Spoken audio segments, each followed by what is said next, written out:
These aren't kid gloves, Mr. Valiant.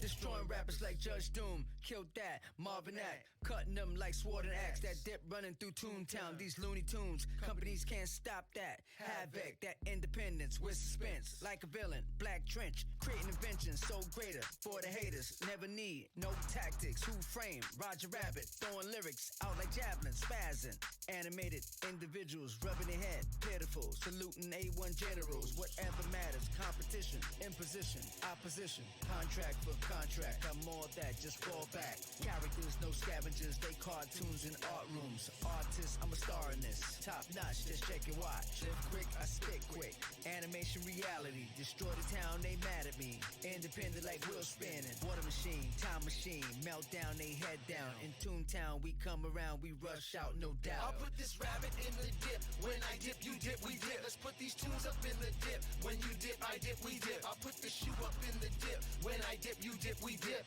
When I'm mobbing with the weasels, we can dip Toontown into a put this rabbit in the dip. When I dip, you dip, we dip. Let's put these tunes up in the dip. When you dip, I dip, we dip. I'll put this shoe up in the dip. When I dip, you dip, we dip. When I'm mobbing with the weasels, we can dip Toontown into the ground. Money by my ears tall. Got a lot on the plate, dog. Alright, looks like Windows messed with the microphone settings.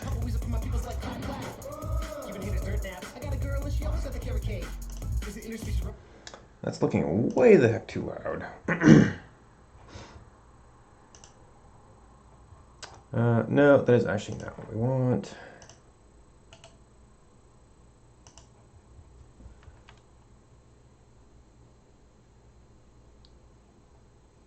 Okay, we've got a master output volume.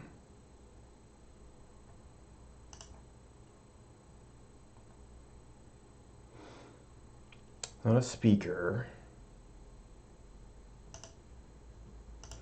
All I can do is disable it. There used to be a place.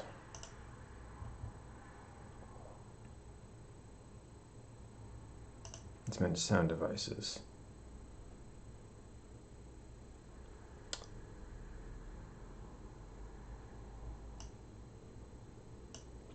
Testing, testing. Testing, testing. Testing, testing. Jeez. Okay, so this isn't doing anything?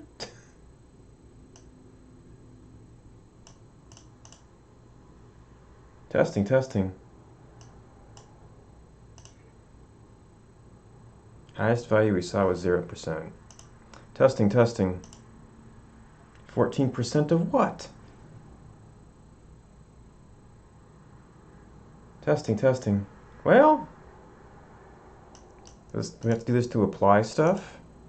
2%. Testing, testing. Testing, testing.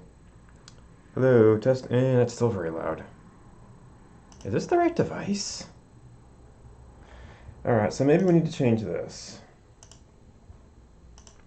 To directly this device.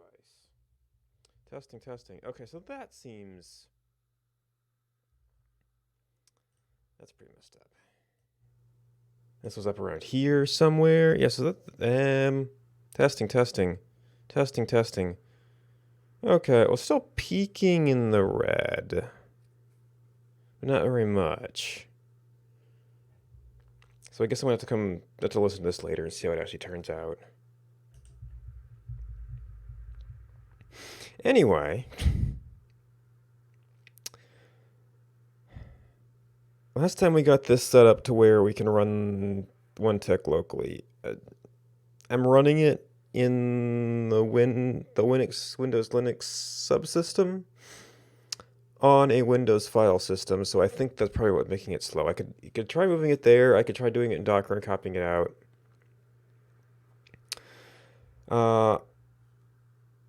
But I'm not necessarily uploading all of those files. So I either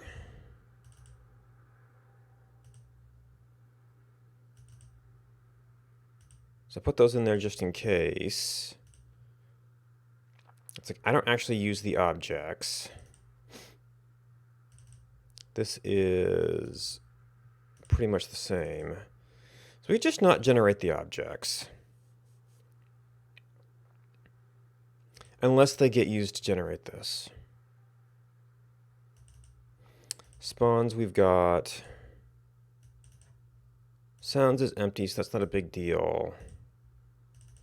And then sprites, we have the objects we use and the sprites which we don't currently.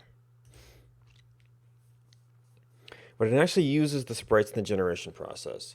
So I'm trying to figure out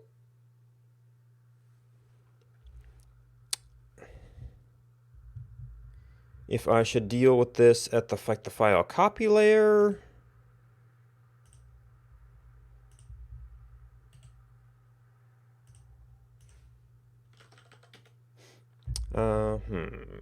Actually, probably an easier path to get to. Or at the generation layer. So one thing I've been wondering, because I basically want something like the S3 command sync, but I actually do want to do some copies of my local file system.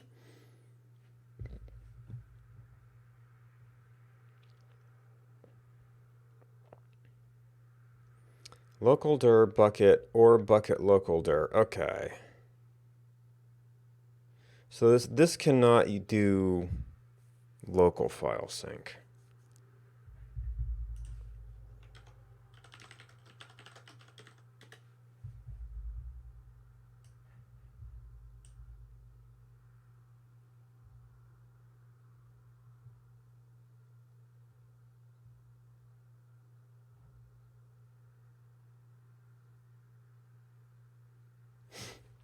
Any local folders. This is like a product thing.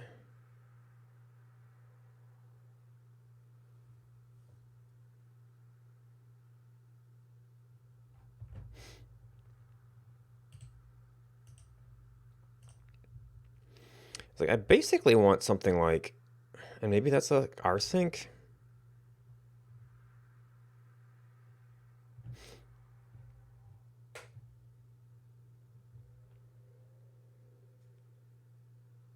Unix Linux shell.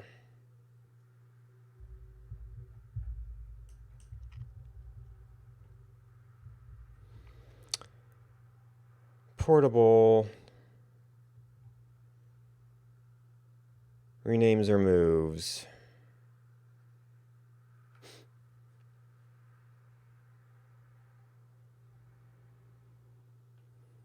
Don't necessarily need revision control.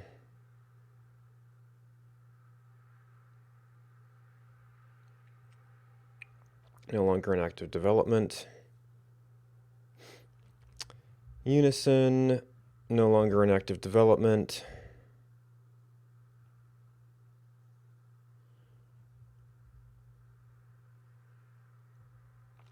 Distributed peer-to-peer. I've been thinking about doing this for to deal with multi-computer stuff.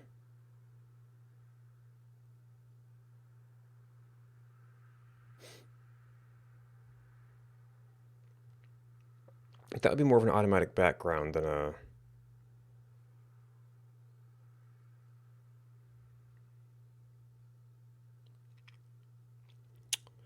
just a command we would run.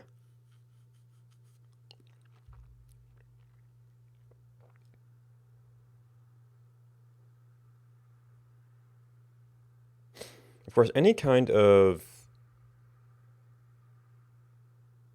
well, I guess if it had enough options, you could use something else. Or use a...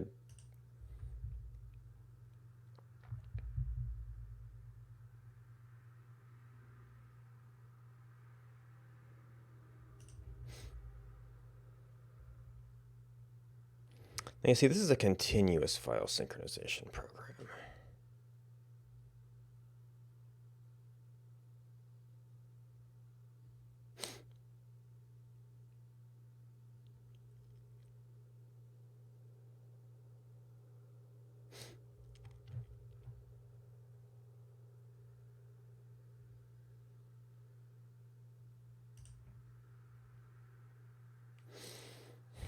As integrations.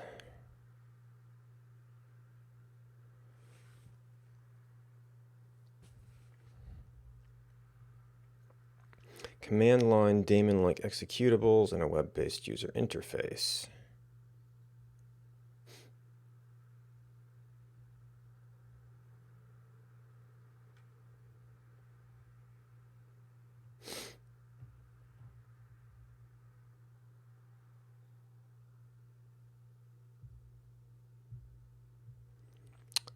And it is an embedded Ubuntu, so that that would be available in. You could actually use it in Docker containers.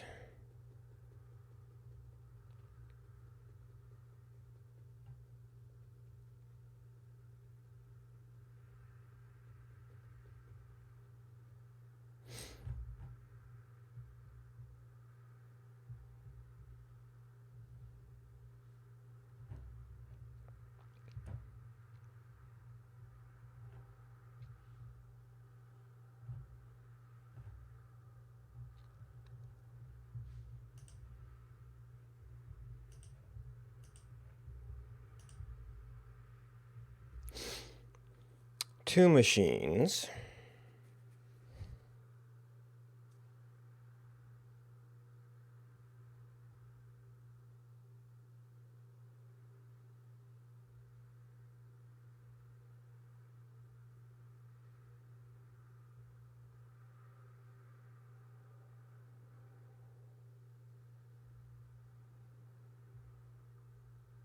Yeah, RSA key.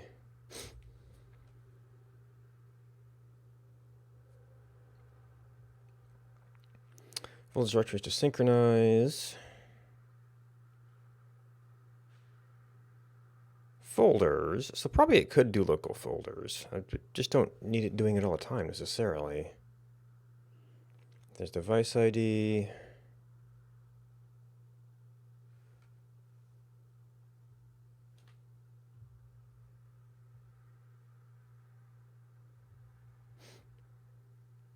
Folders default.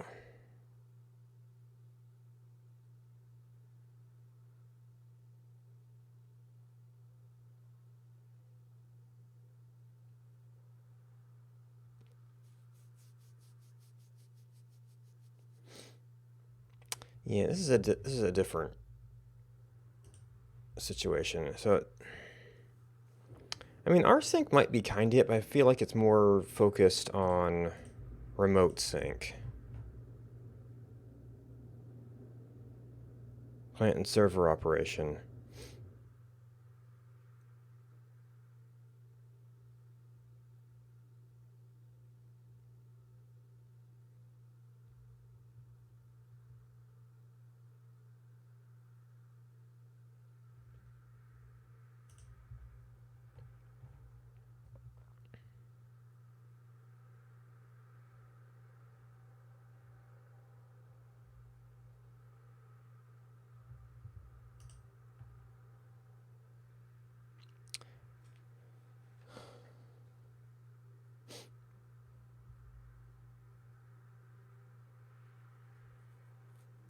Any folder to one try. No, I'm talking about actually defining the folder.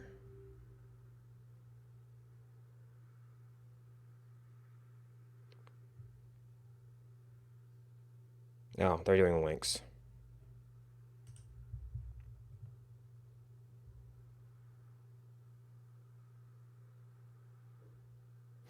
Local file and folder.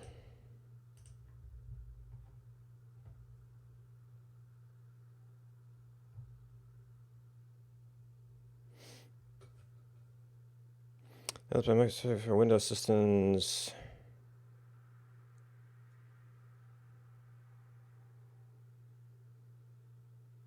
Between local folders.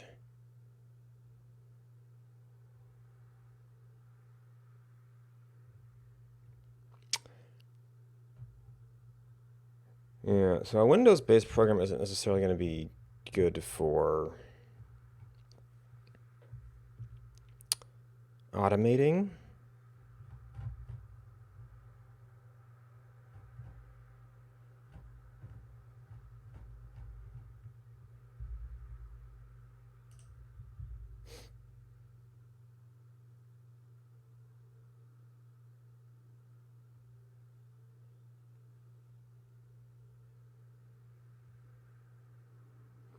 I guess what I'm looking for is almost like a conservative copy.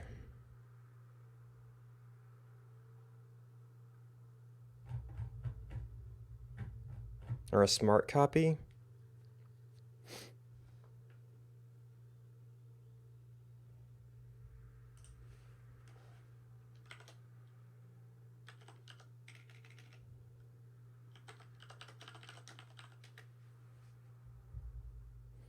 Copying a large number of files.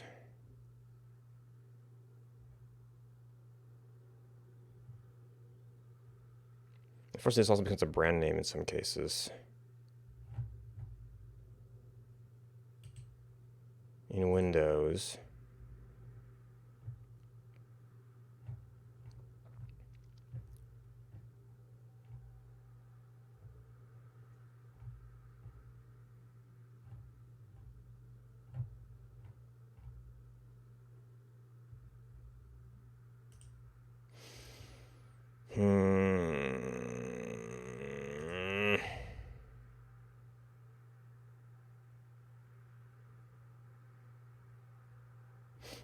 I'd almost think it'd be better to S3 sync it up and then back down to get the local copy, which is a little sad.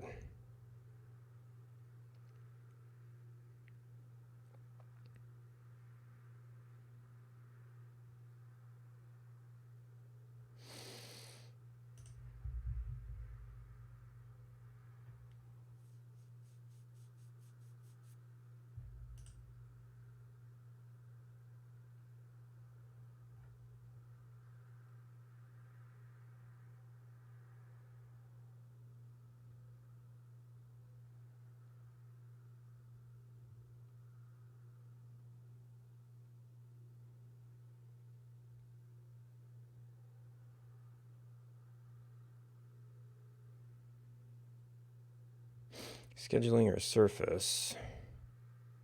No longer in active development.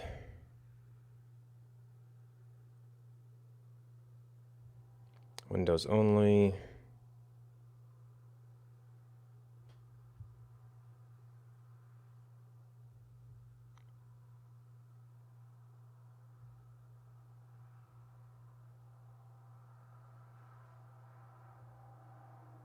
Yeah, this is like, I don't even know what the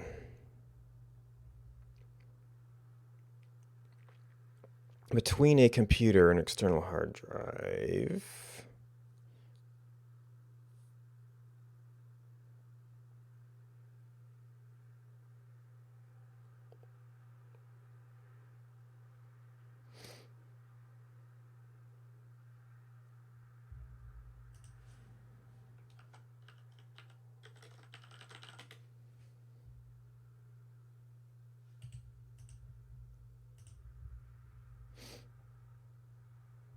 There's the same thing. Once again, it feels like it's a different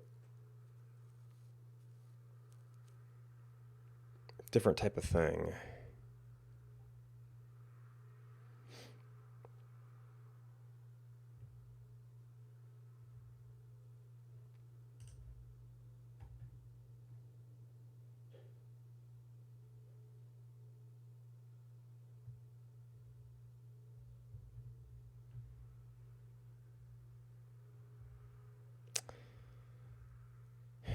So the S3 sync is like one mode of a larger program. So it's probably, maybe what I want is actually one feature of a larger program.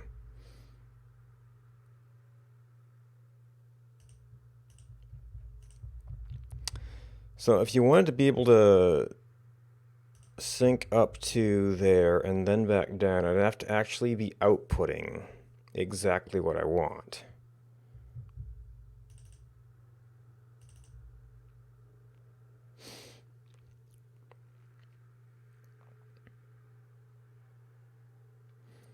Which means the raw sprites have to be in a completely different place. Some sort of working directory.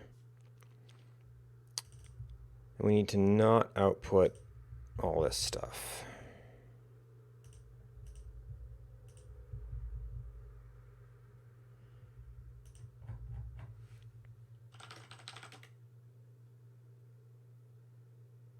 Okay, we did do something to game data.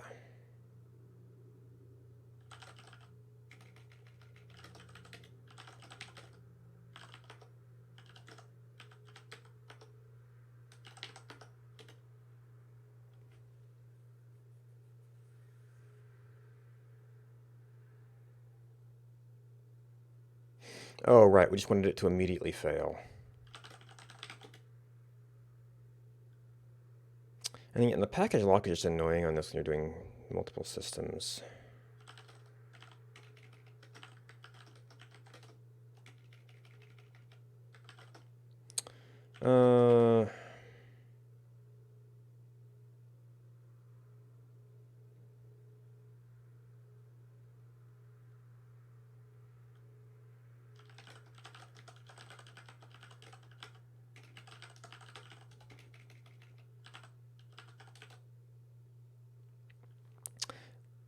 This should almost be a basic thing.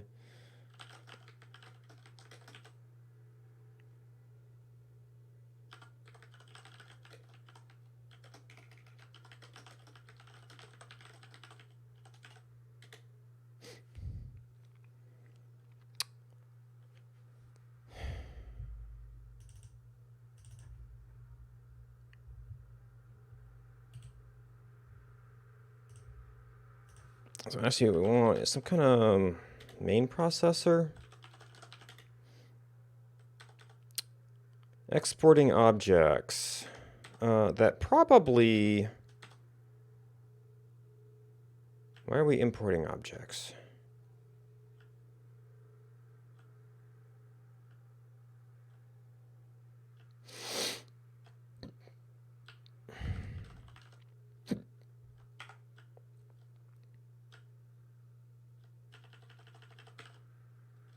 Game data, export objects. That is objects.json and also objects ID JSON.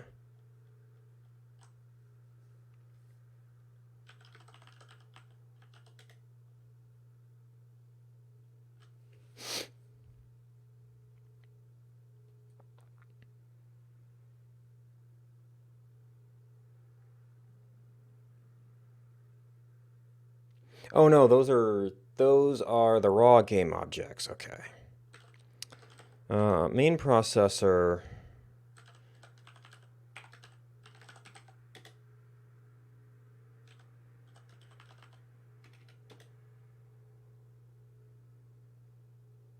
So I just don't want to do this.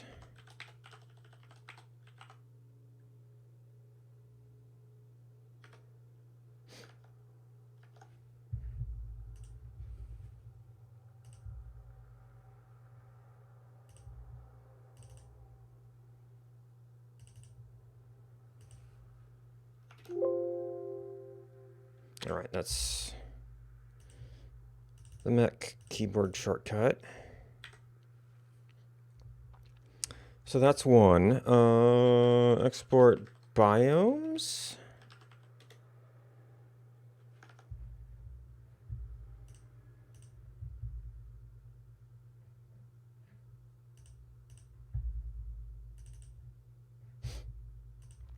Yeah. Because that should just get skipped in main processor.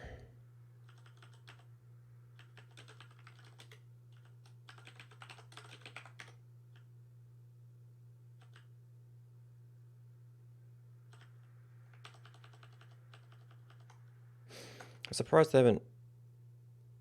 Even where things were, there's do download, there is if do sprites, if do sounds.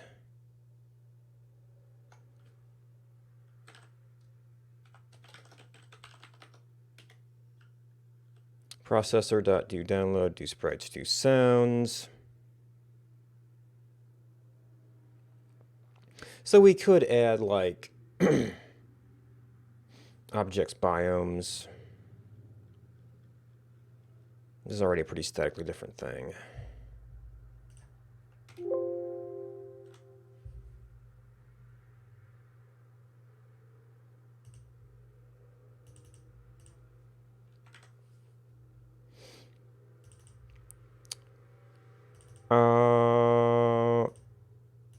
where does that do pretty?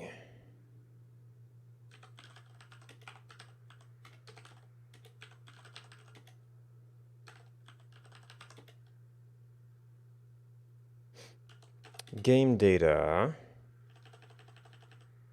Okay, so this makes all the directories, so whatever.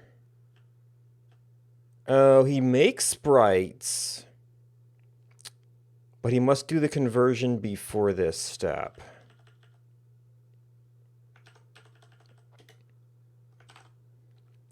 Save JSON.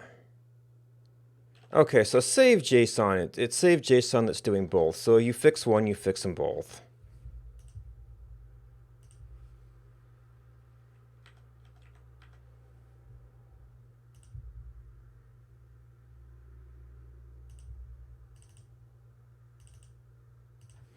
And it won't me write the folders, there just won't be anything in them.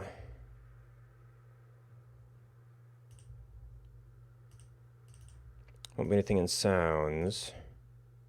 We've got spawns. We put the ground there just in case. And then there's sprites. So we can check this.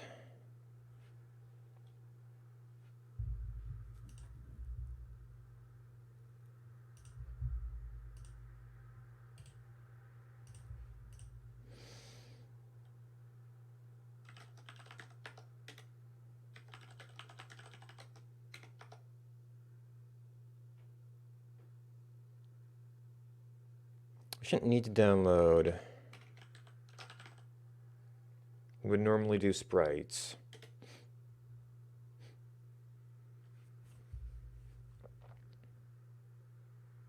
Oh, right, because we have to do this in the Linux shell. And that has to use npx because... were you npx or was it something else?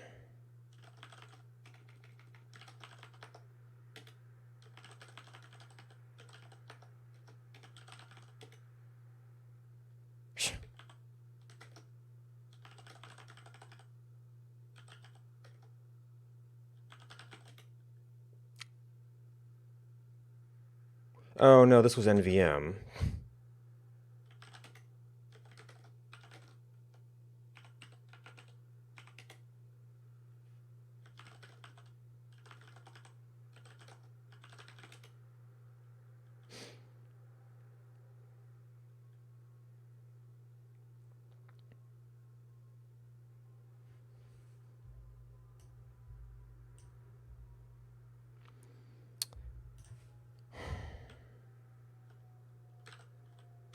All right, so is it sprite processor? Gets a single sprites dir is going to be the text files. It's got a single PNG dir for both objects and sprites. And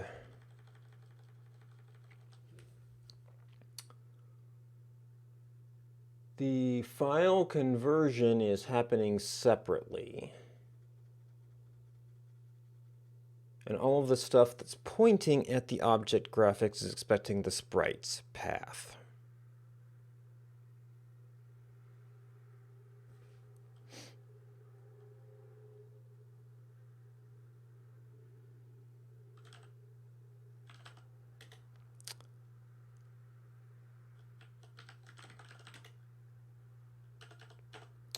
Spawn sync in path, out path.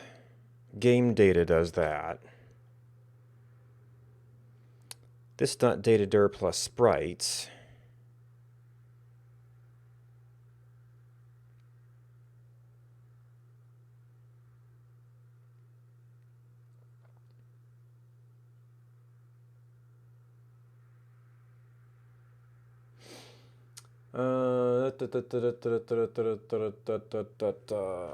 Yeah, and of course those could technically be different between the versions.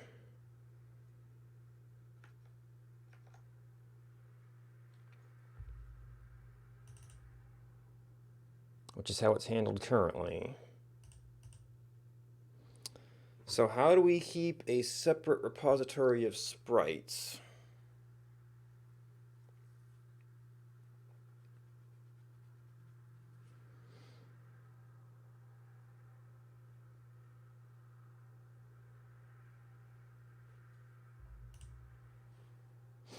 Data-dir plus sprites.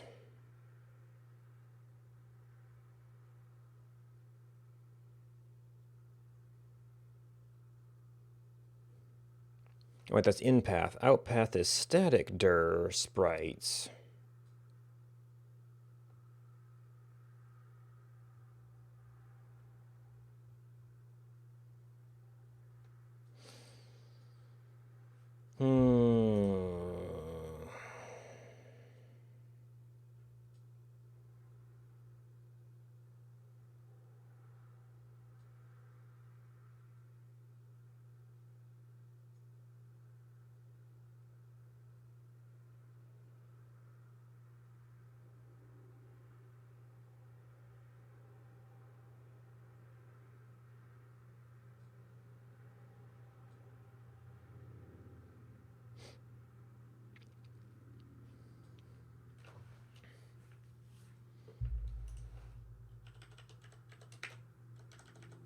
There must be a separate instance of this every time this runs with a different static dir, process dir, data dir, static dir version.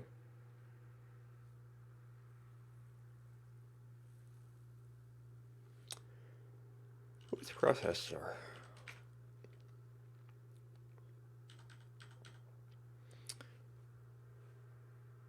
So down public.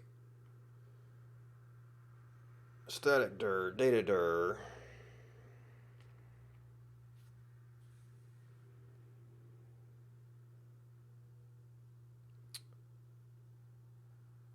So if we had some sort of working dir,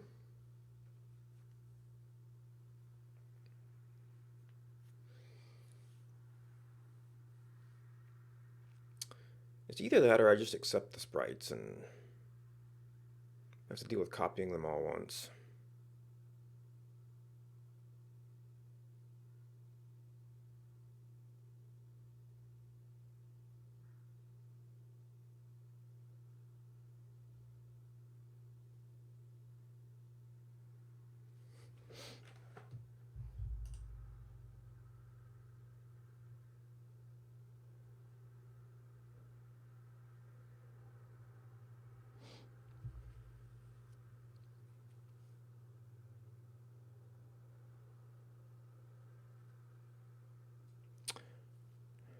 I mean, only converting sprite images once would be nice.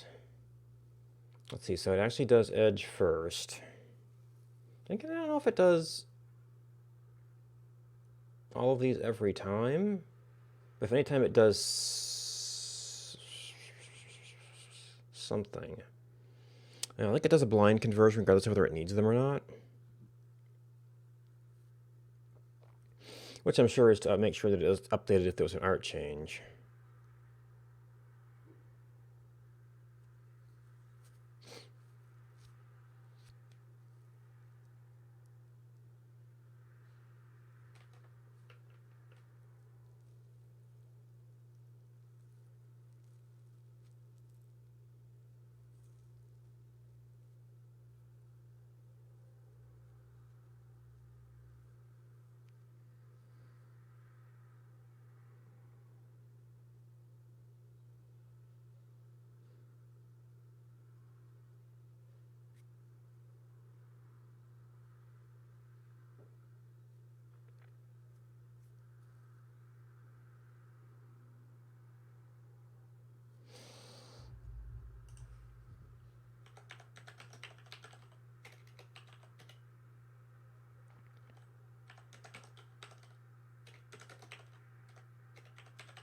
Actually, don't you have like global modifiers?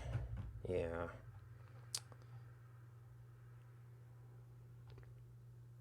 I run.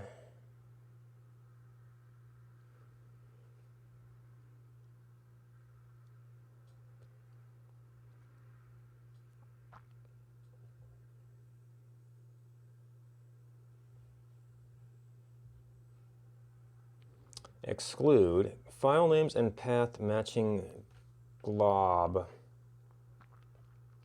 will be excluded from the sync. So that's a little bit bigger command, but once you like batch it up, so we could do sprite underscore.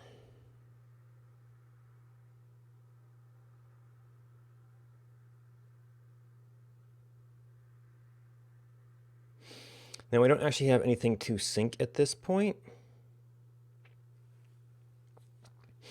The other little wrinkle is at some point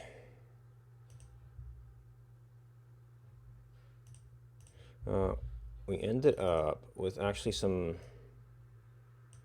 bogus object IDs, and I guess that'll become a problem if we ever catch up to that point.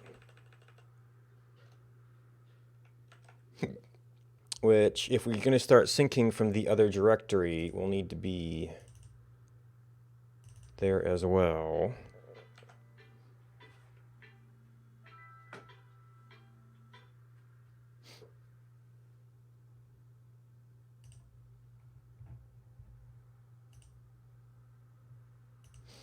I don't even know if I use static edge.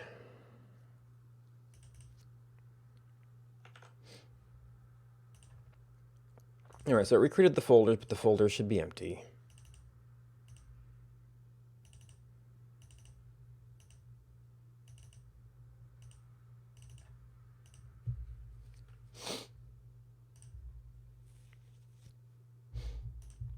And we want that to be done before we start testing anything with it.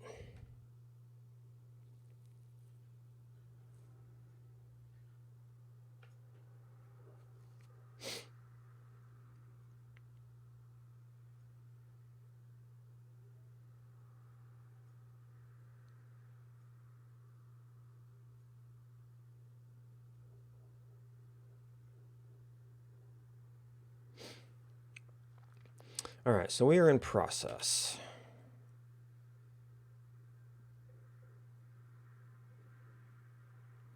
So if we were to do, there's a dry run option here.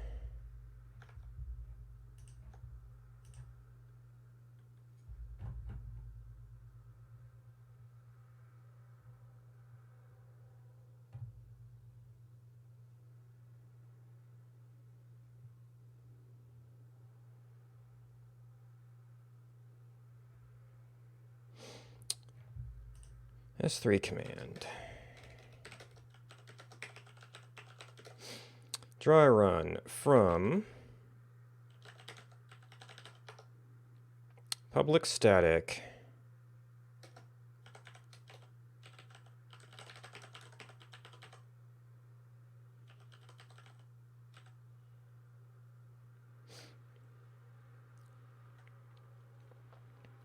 dry run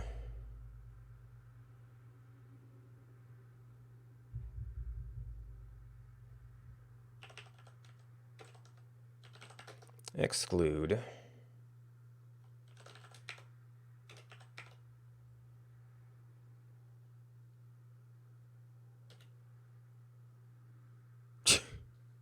okay, so this shell doesn't work, which is its own little problem. So you'd have to set it up in the environment where we're kicking stuff off.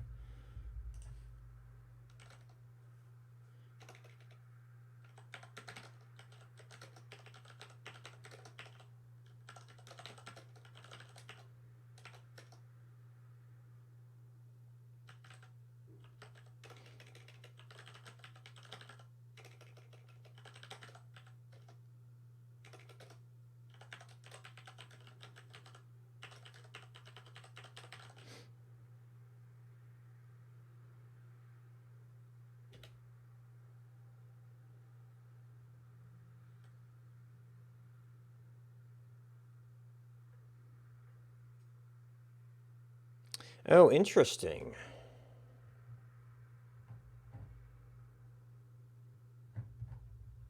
It actually did some stuff. So that may have just been some small differences in the conversions. So I generally say, or they were actual updates that we've missed. Okay, so we exclude a ton of stuff, which is good. I guess I could have actually used that for like objects and biomes too. Once you got the command set up. Git keep, doesn't really matter.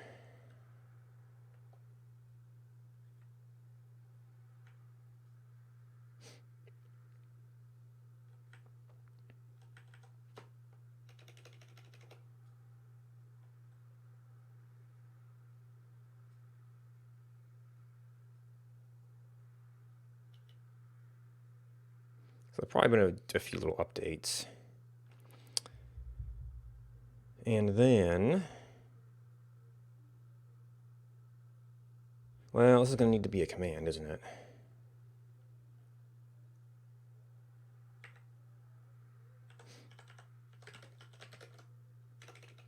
Sync from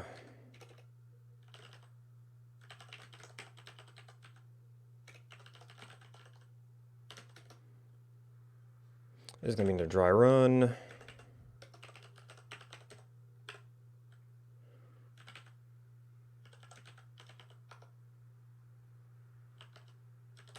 So the way that this works going the other way, let's say it would do the last component into this directory.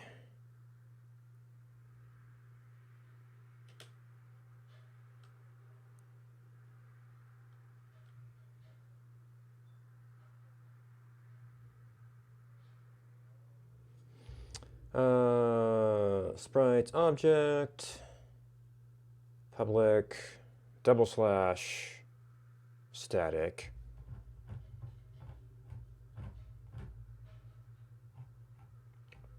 Doesn't look like all of them.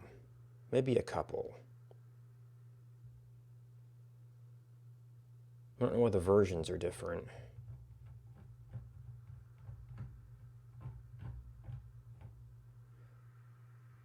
Oh, and I have uploaded objects at some point.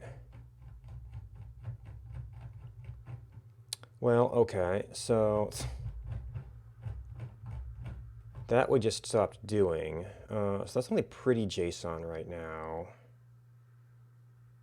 And regular. That's probably gonna be like RM recursive.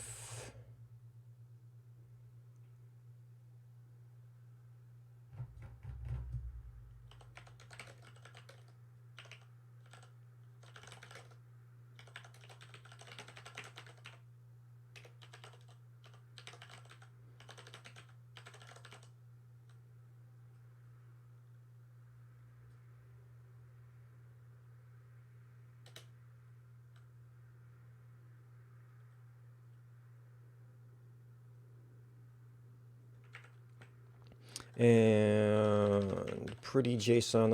These are all pretty old at this point.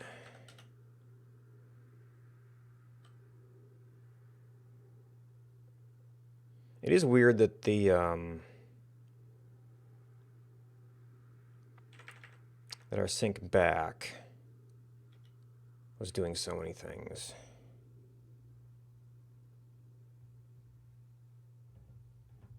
Guess we had a couple of those.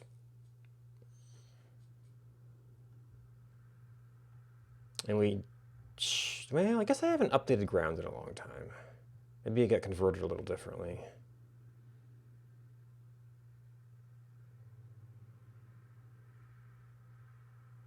So versions, pretty JSON versions. Oh, I've got biomes up there too. We pretty much stopped doing that.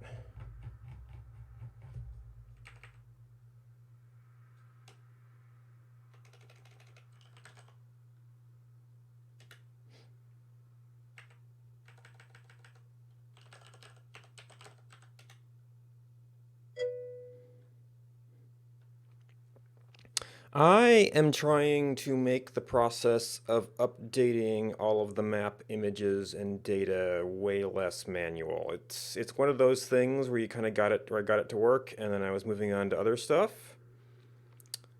So every time there's a data update, it involved me running the update command, copying the files most of the time across from my laptop to this computer, and then syncing it up to the, like picking out particular files and copying them off of that computer over my local network, then synchronizing that up to the server for the map.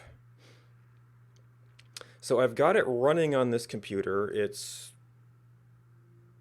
feels like it's running slower, but it's running.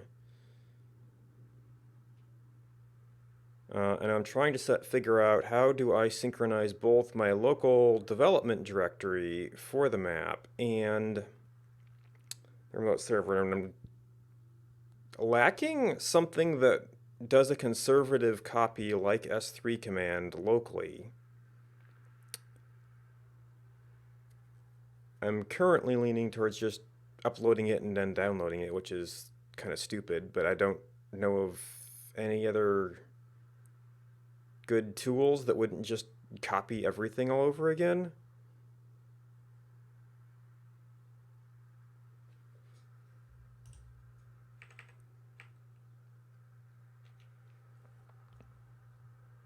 And this is synchronizing more than I'd expect, which is weird.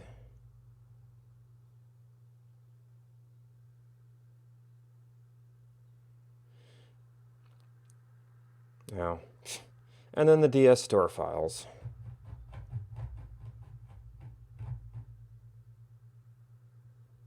Which, if I could, what are those? From when I was grabbing the Windows, they're the Mac directory. It says static and pretty JSON. That doesn't need to be recursive.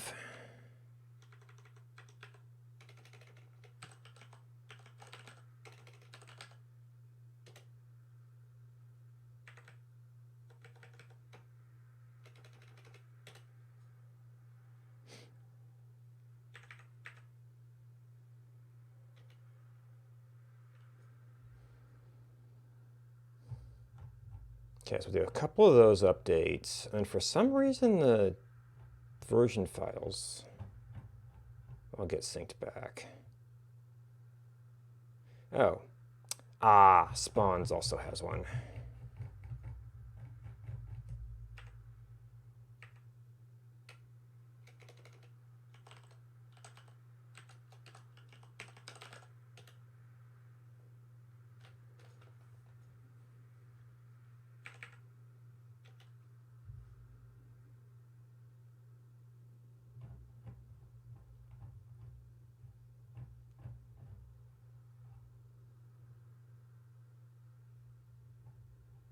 Yeah, I can believe the get keep a bit first time here.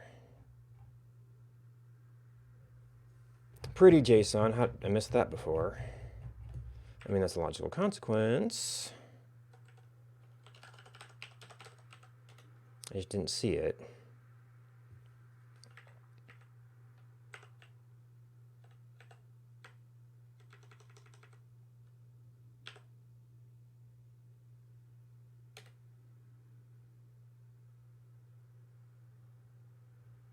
Now it's weird. It's gonna be awkward that I have to run this thing in the Linux terminal and this thing not there. I mean, I could probably get S3 command working in there. It'd just be some more stuff.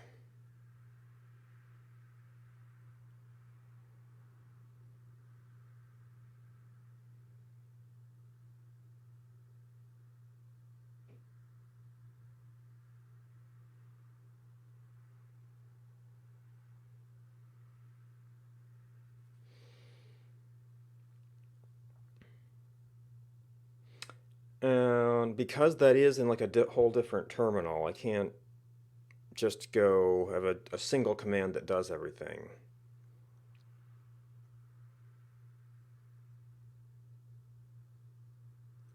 I can batch up these commands.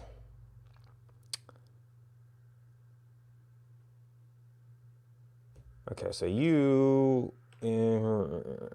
so from that directory,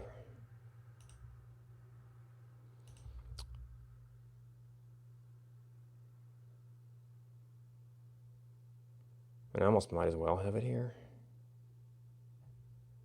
Where are you? Okay, so you're up in process.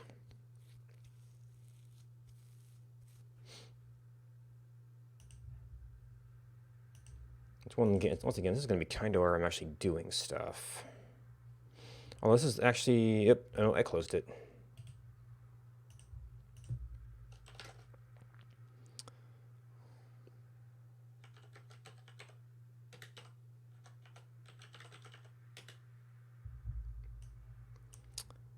All right, so we had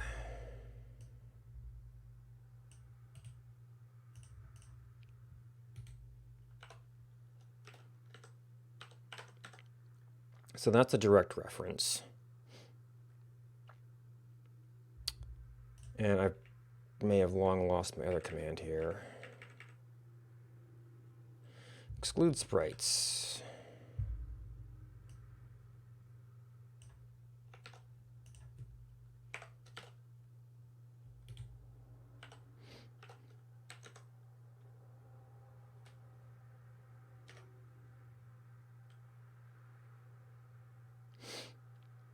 All right, then that would take care of all the syncing.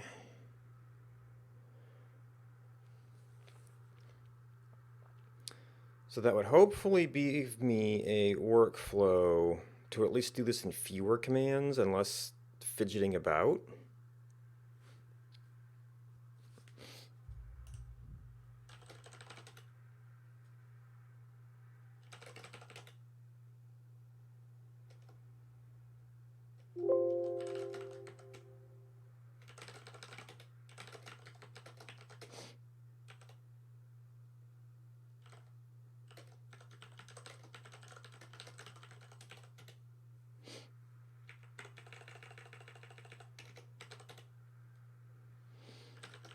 All right, so that is something I might want to share around with other things.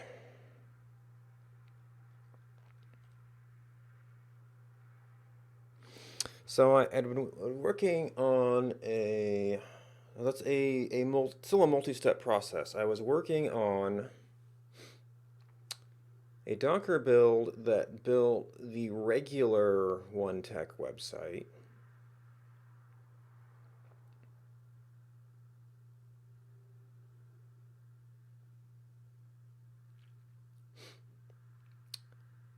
And wondering if I could have a version of that built all of this stuff. And then, well, I could have it synchronize to S3. Yeah, so this would then turn into doing that command inside the container and this command outside the container. The other question I had with that is, can I easily get files out of a built container?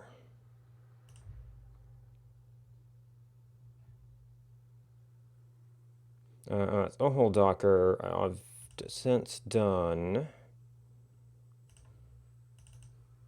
OneTech Docker.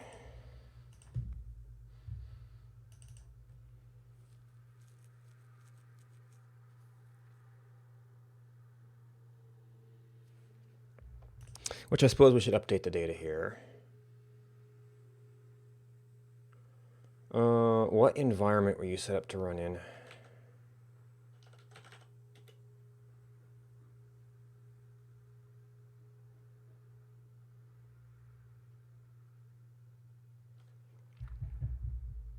Did it not? Okay, I guess I didn't set up Docker to auto-run.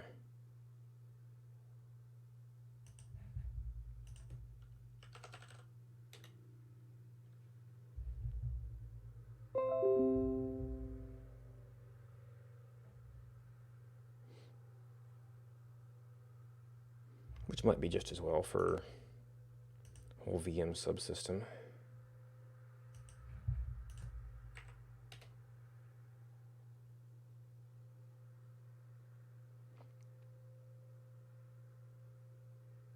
Oh, yeah, okay, so we did have to do this here because the Windows paths get messed up.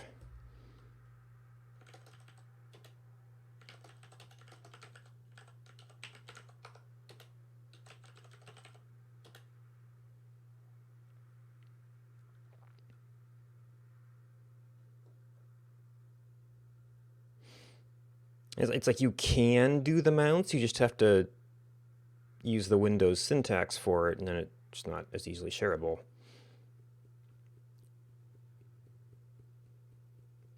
Yeah, so this generally, well, I mean, we're just getting to the slow part, but it seemed like, oh, did I exclude download from my run command? Or do we have to add the tag thing to the update?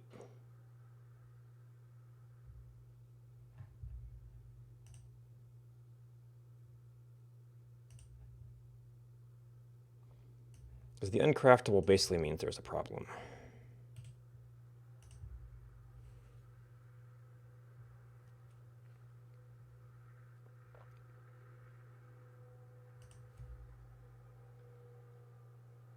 Oh no, I set that run command as one tech update. Git clone. Right, I had to. There was some reason I had to do this. Wasn't maybe because I deleted the directory existed, so it wasn't actually cloning it. But now we've got the problem. So the standard download implies that.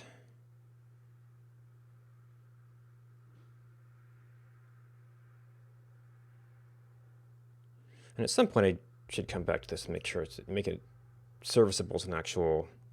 Yeah, so I suspect what happened here is this git change. Where it will not update a tag that has changed, one live server changed, and every git thing that depended on that in the new version of git just fails because it was expecting that to update as an update. So in ohel docker,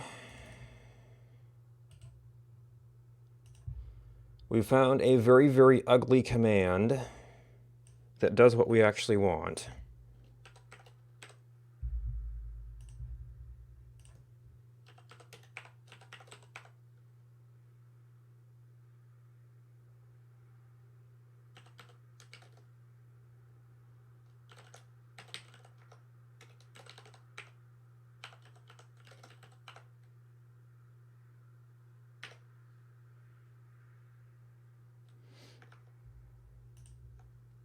And of course, now we have to rebuild.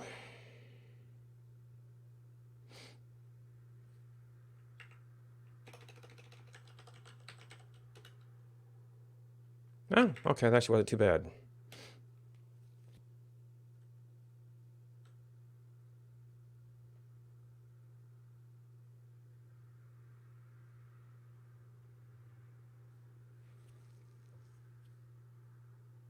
Zero objects are missing version. All right, your download didn't have to do anything. I'm surprised the git fetch didn't output anything. I have had some weirdness with the console, though. Oh, no, 210 objects are uncraftable.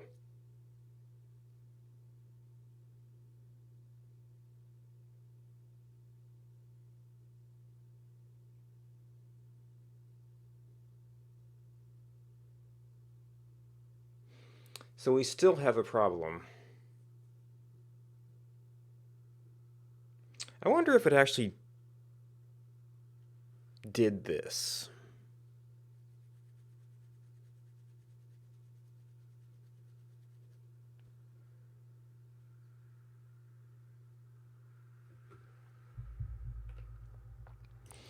All right, so we've got this version.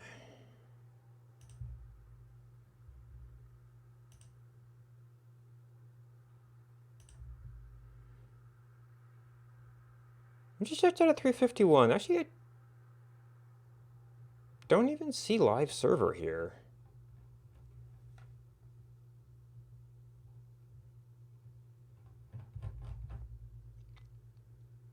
Maybe it stopped showing tags at some point?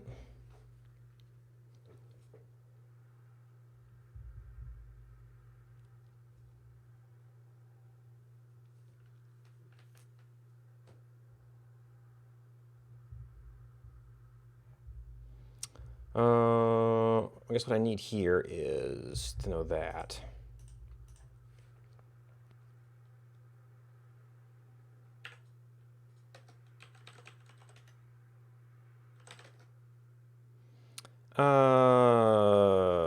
Get log? No,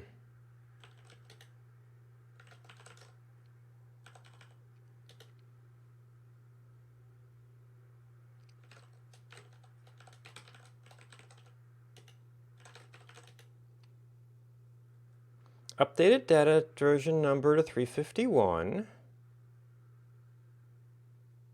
Origin master, origin head.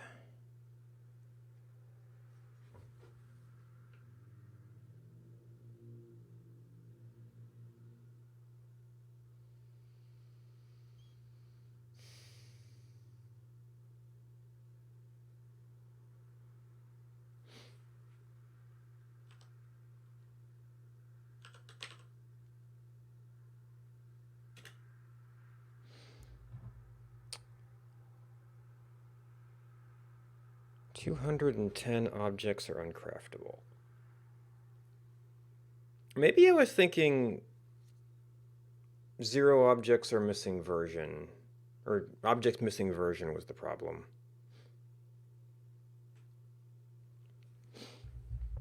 I mean, when you come down to it,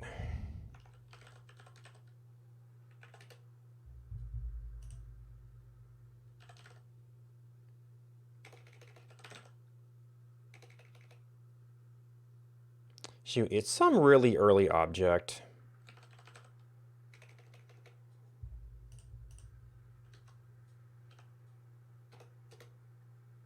Nope.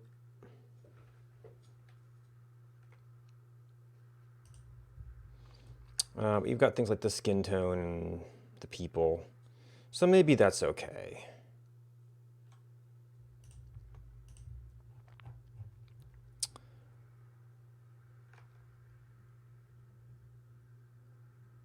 All right, so that version is sufficient to test.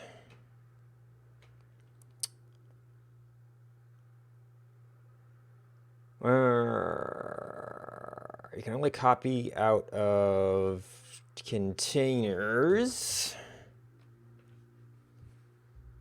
So you might have to spin up a container just to copy.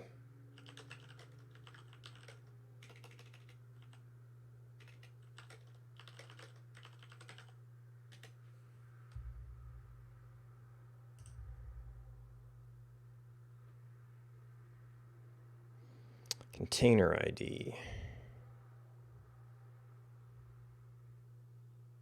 Docker create.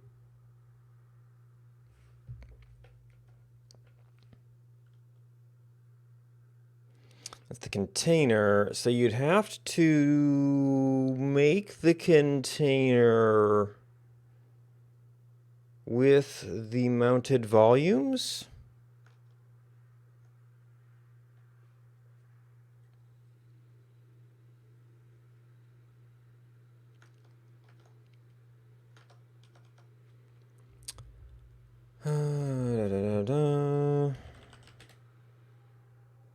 One tech Docker.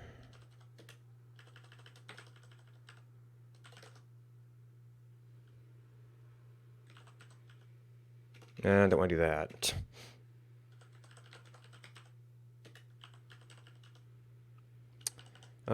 Don't RM.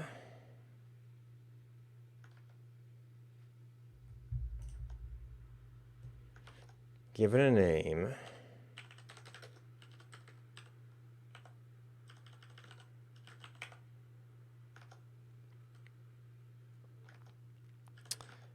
Missing the one tech image. And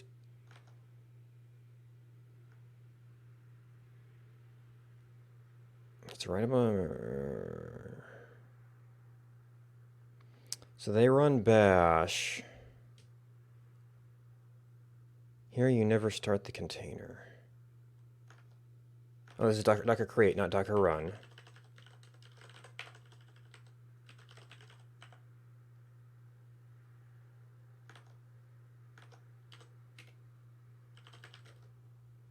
Well, this is the thing that's complicated. I think we can streamline this later.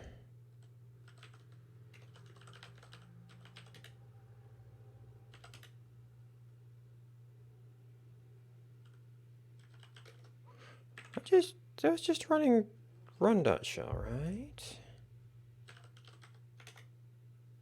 Have I modified the bits?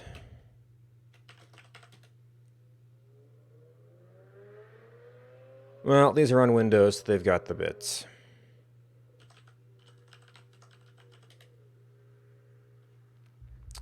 Oh, so it's actually saying...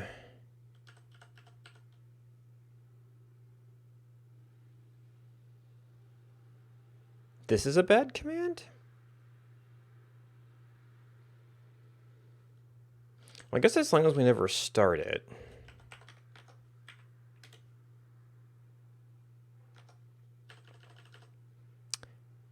Oh. What is it? That was a new file. At least one argument.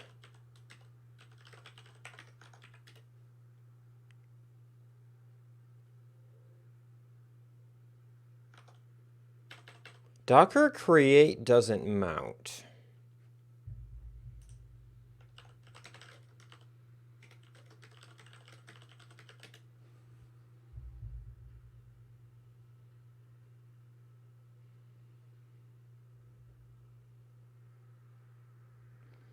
That's Moby.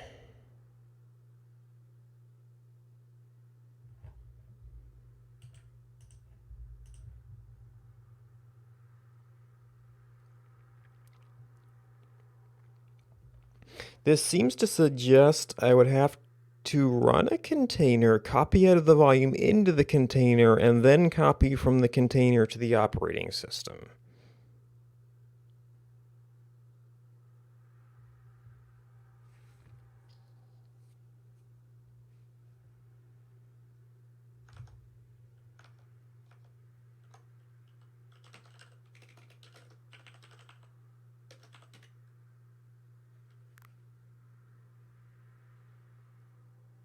You don't explicitly mention having mount options.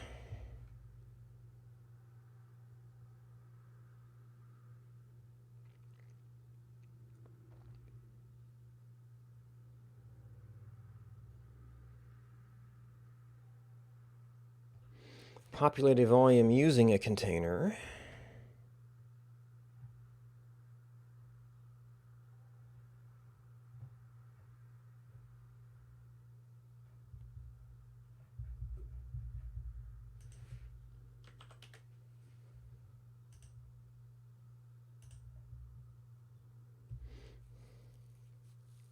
File system, local machine.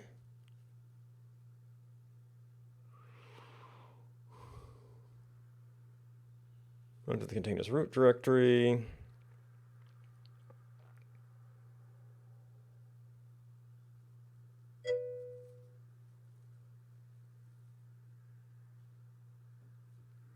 They just said that.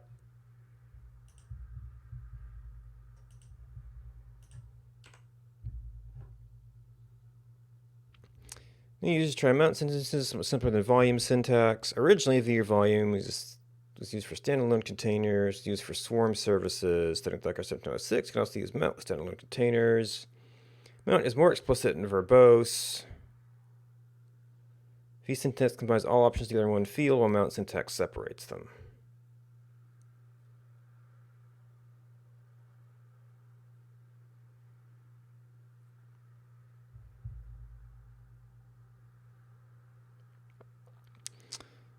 So what I'm trying to do is that I put all of the data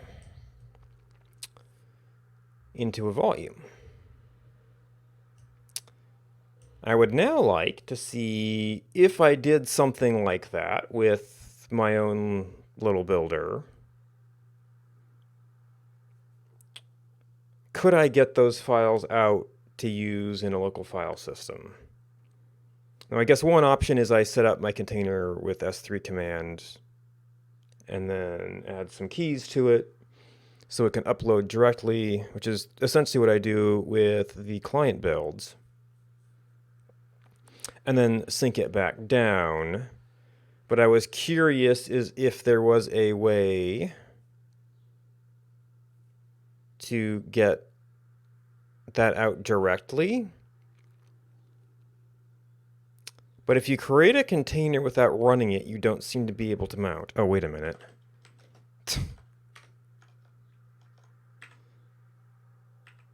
That might help.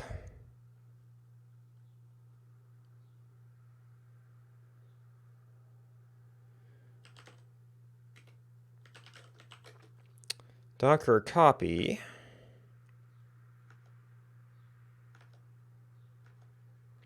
All right, so we called this, no, we called this temp. Opt one tech. This is, see, I think just to prove this.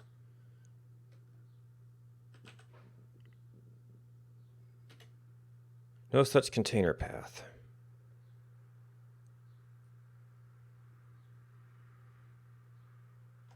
Is it objects?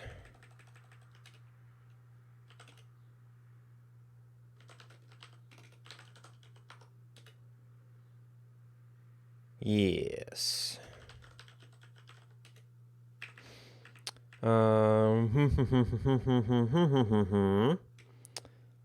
So what if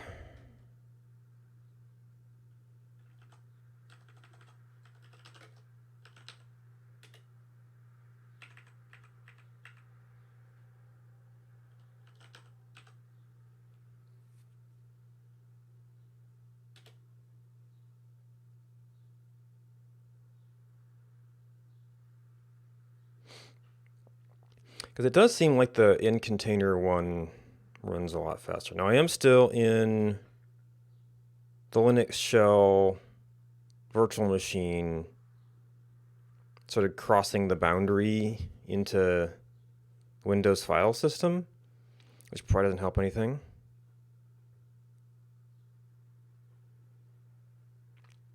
And this is still Docker, and Docker, when mounting stuff, still seems to have problems with file paths.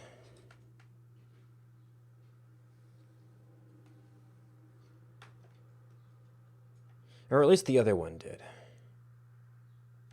Maybe it's different for this one.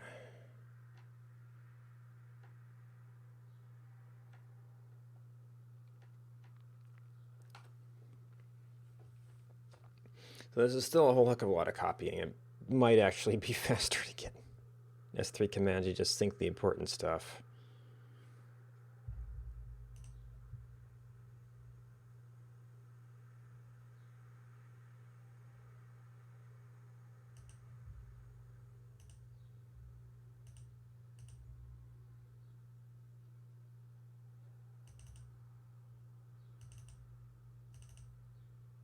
There's stuff there.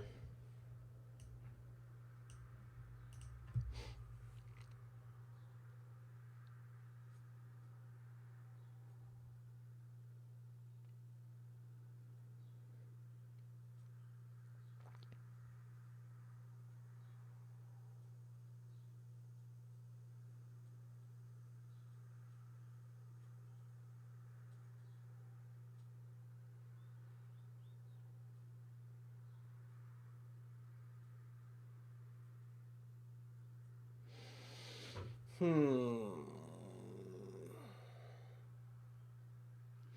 I'm doing a variance of this, I'm wondering, am I actually going to need anything besides the Docker file that's different? Well, if I end up doing it for different repositories, yes.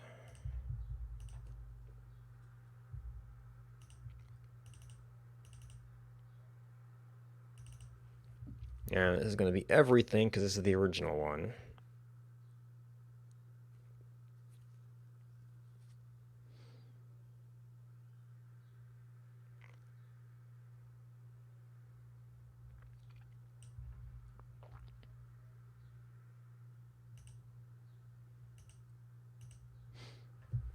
Okay, so we can in fact extract that out.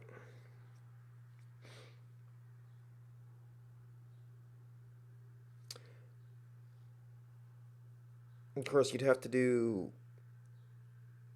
So if we do this again, is it going to say anything? I guess we'll just overwrite.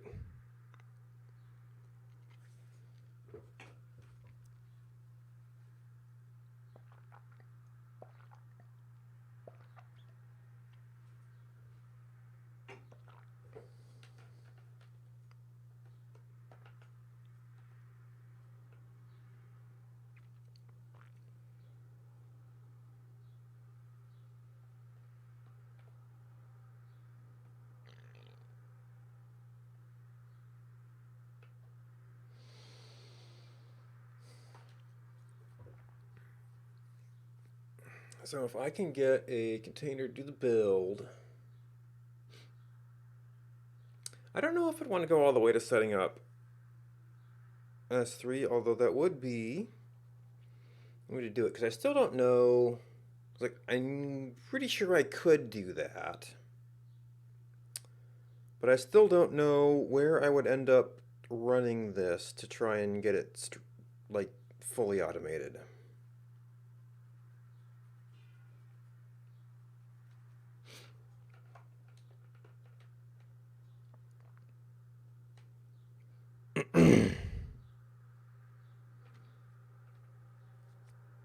I mean, this is certainly a process that, well, it does a total rebuild when it does do a build, as far as I can tell. Well, no, because it keeps versions around. So it does have to do a lot of extra work when those don't exist. So a transient setup wouldn't necessarily work.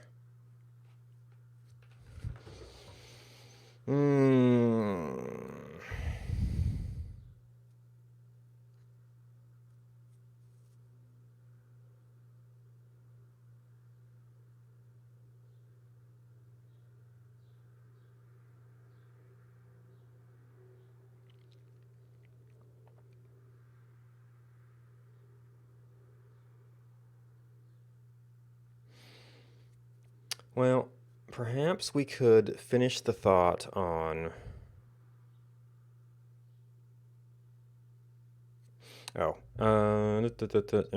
where's copying to test? It's like, where would I copy this to if... I guess I just do a local static.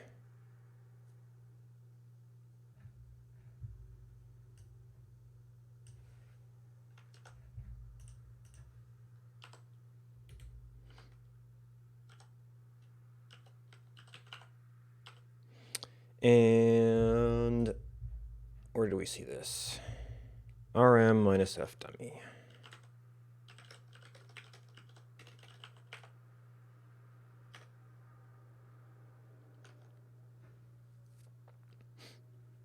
So that's that proof of concept.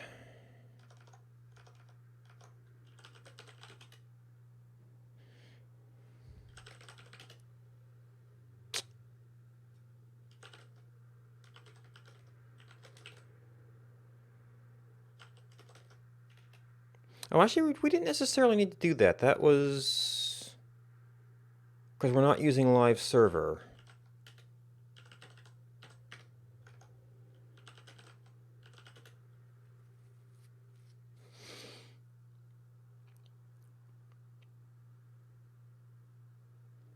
All right, so that's our builder. It uses volumes. Those volumes could be shared. That uses Nginx.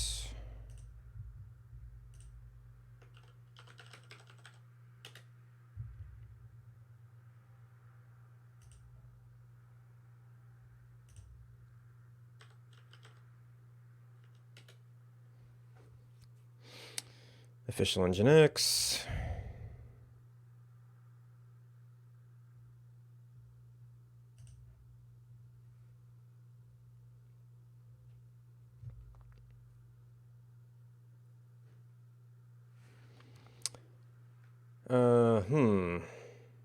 Well, I really just need to start up and run.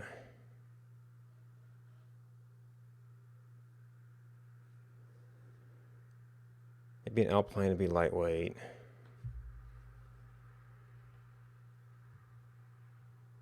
How to use this image. Nginx.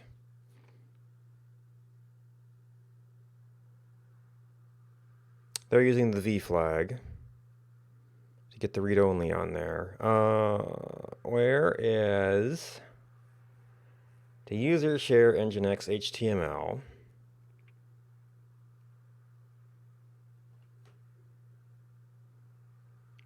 Which is a much cleaner solution than the bind mount above. Oh, to actually build an image that serves that content.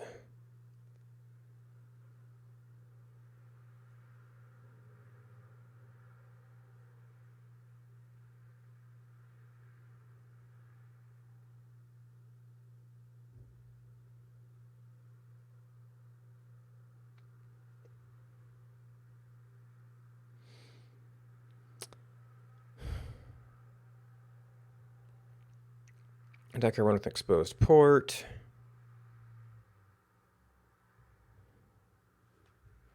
Let's see nginx, nginx.conf.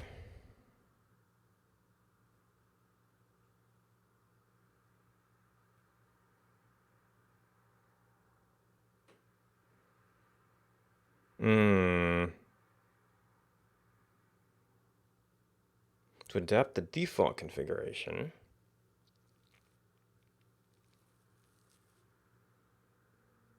Yeah, so you might want to do that as a custom container.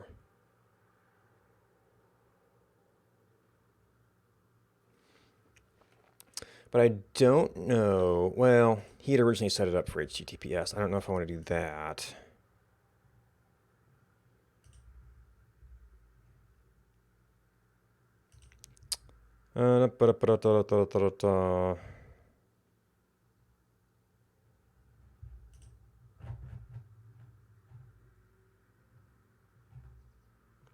So to just run it with some content.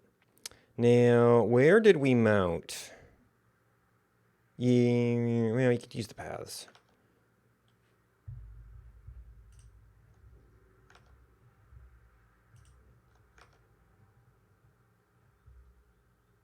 Too many windows.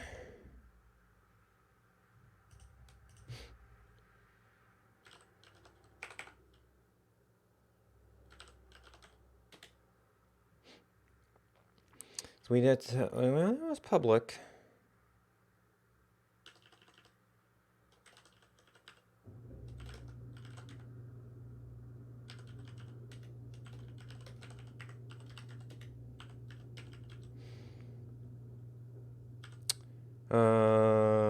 We don't need that.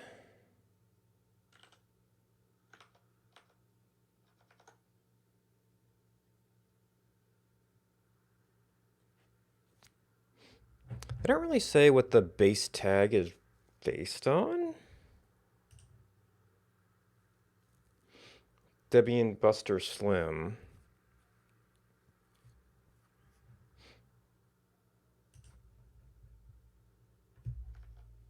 I don't think we need very much, although the example was Ubuntu.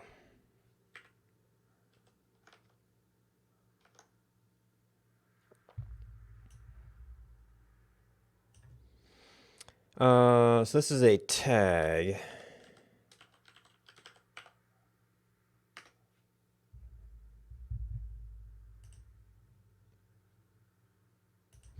Now, invalid mount config for type volume.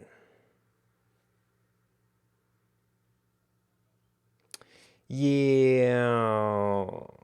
So I think maybe this is actually the shell is trying to muck with my paths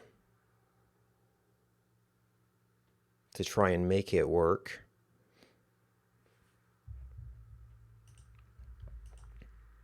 There might be an option to disable that for particular commands.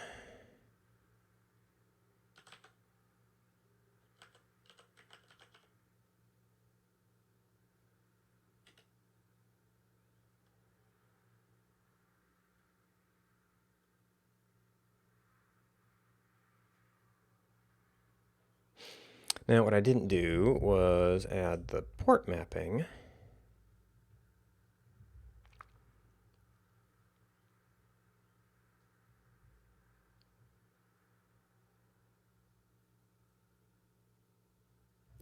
What's... Oh, a directory, and they stuck path point in there.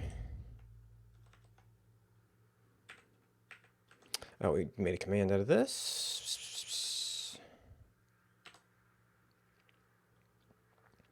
Okay. Docker run.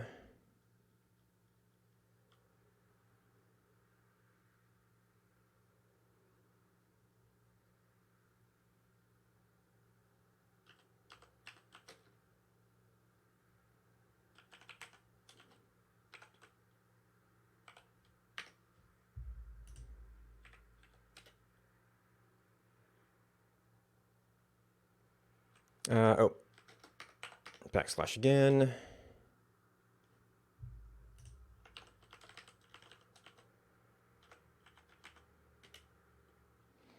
Okay. Static. Now, wait a minute. This was the files for the full-fledged thing. Well, I copied out static, not necessarily public.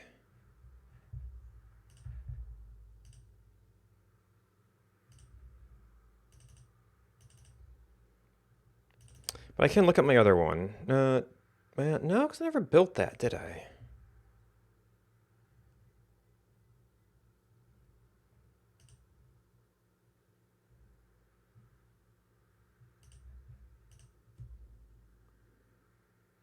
User share Nginx HTML. Oh, I never set up the file mount. That was just does it run.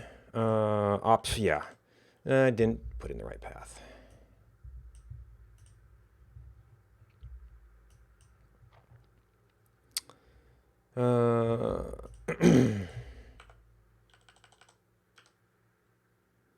Target equals user share Nginx HTML. And how does the mount syntax do read only?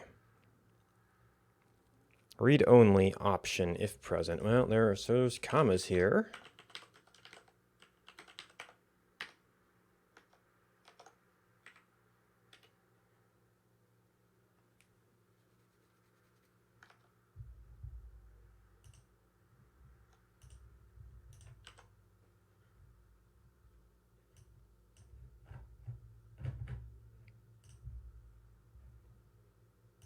I suspect that this will not work. Yeah, edge.onetech.info. So there are some configuration variables for that. I'm pretty sure.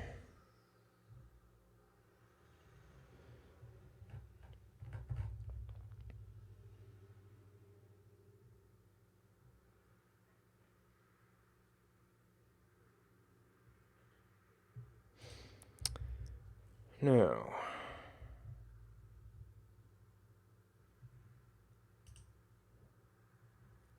The one tech stuff. Are you... No, your map.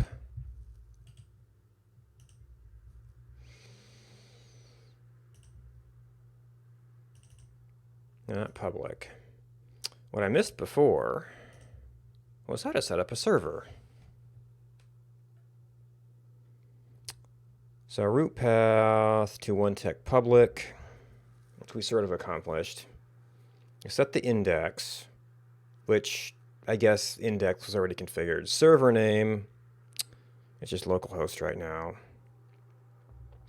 There's some try files,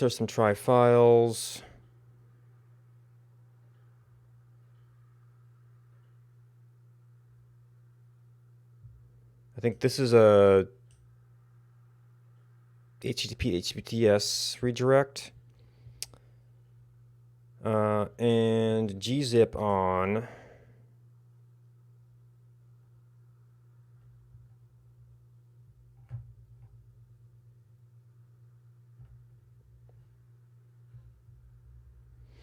Alright, so how was the way to get the default config?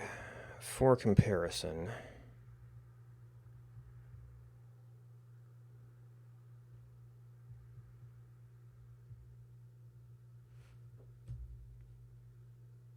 Oh, and this is a copy thing again.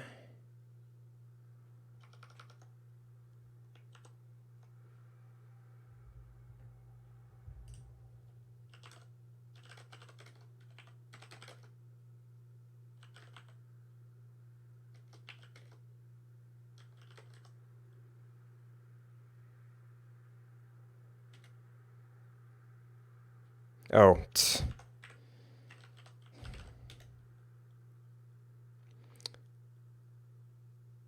Oh. No, this is tag. Oh.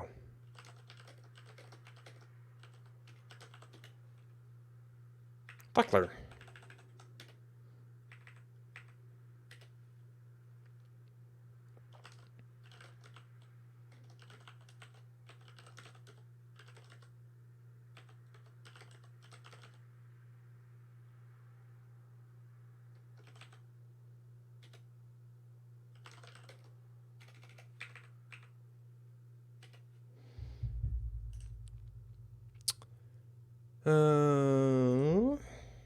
Nginx.conf.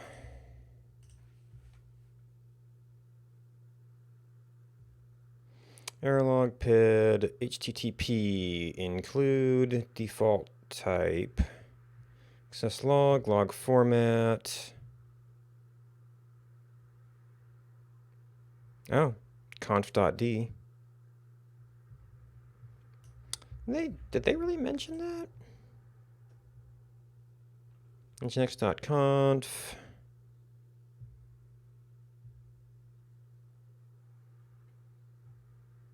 They don't really suggest that, no.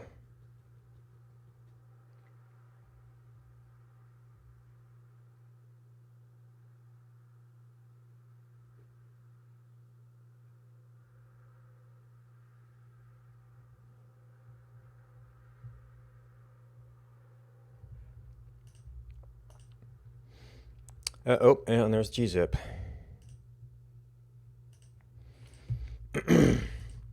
All right. So this is server. This is HTTP.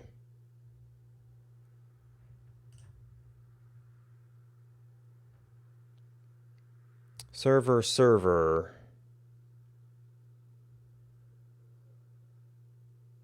Enable gzip. So why is all of this stuff under HTTP and all of that stuff under server?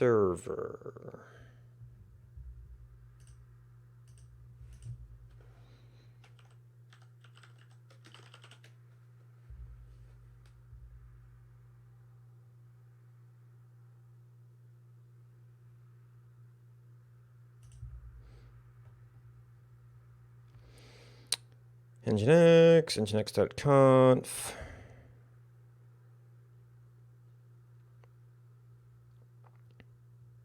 Events HTTP, handling web traffic. Include directory. Sites enabled. Server configuration files will contain a server block. So a server is for a particular site. So I guess that means that the gzip stuff would go in HTTP.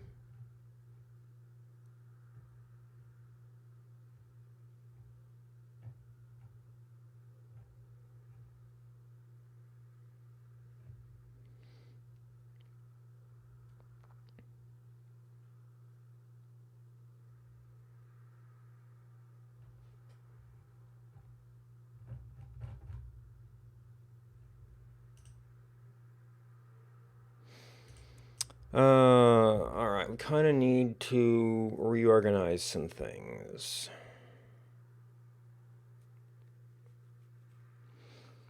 So we've got our processor and our server, so to speak.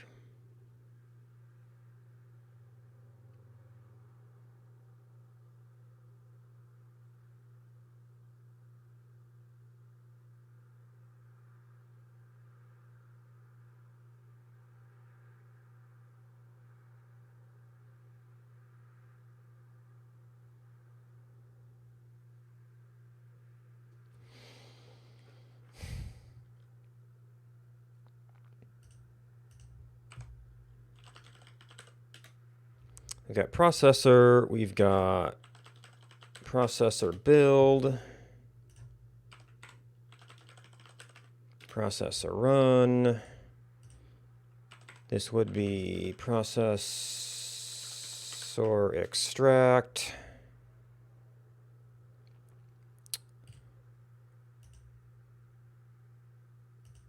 That we're still working on.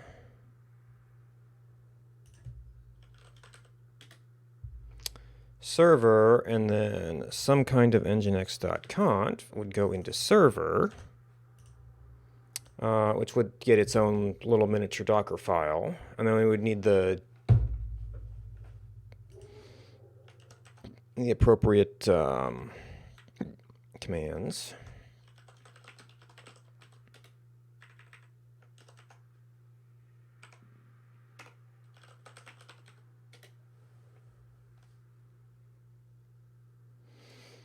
All right.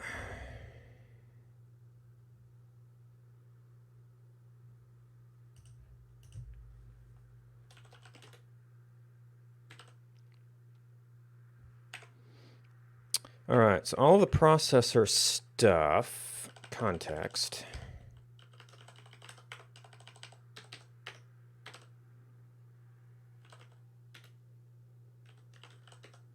Okay, so I need for the build command. Good.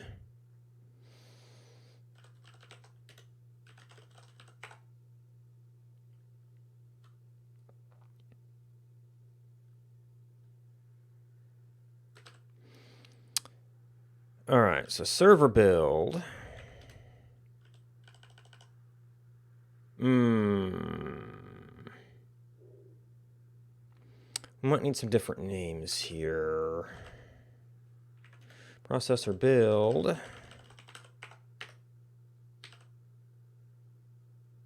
Processor run.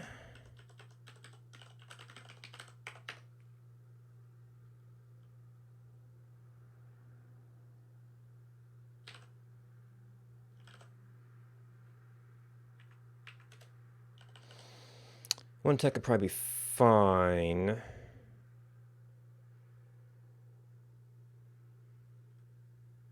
Context Docker file.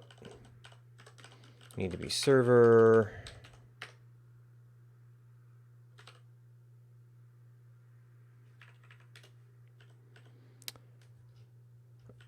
All right. No. Actually, serve is going to be pretty close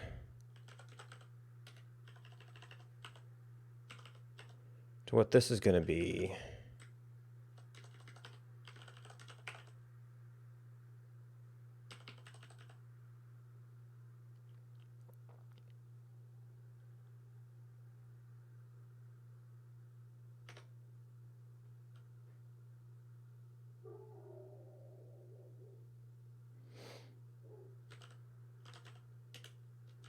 All right, this is like way too much, but it's a starting point. And it's server, Docker file, nginx. So they had an example of from nginx.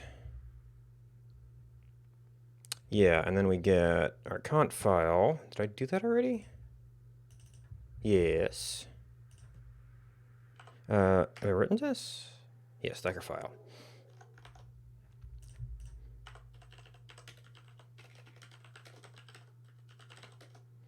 To etc nginx nginx.conf. That might be all we need. I mean, you could go the route of, well, to build it into here, you'd have to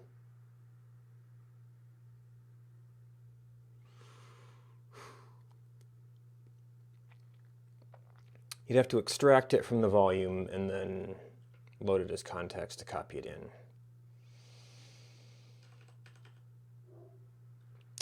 Then you'd have a container that would just serve that static content.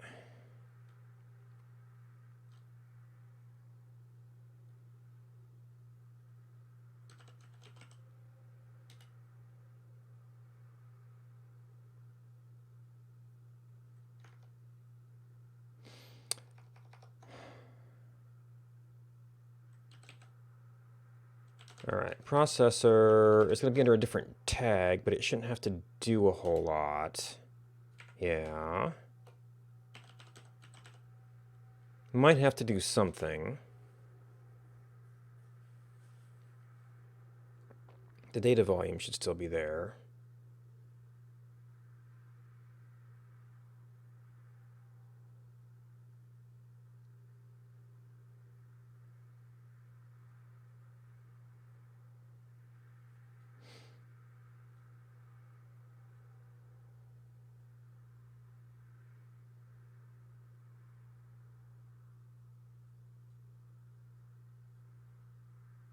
Oh, and I don't actually have any configuration changes.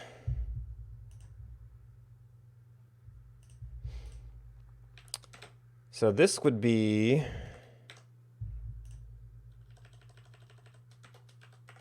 here, I think. And then he's got two server blocks. Oh, that's the redirection, which we're not necessarily doing right now.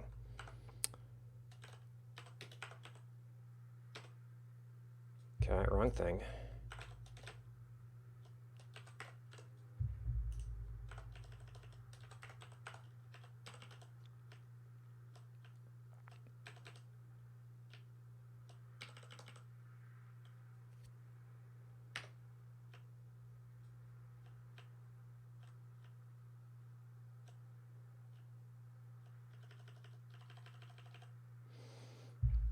Okay, so you're done.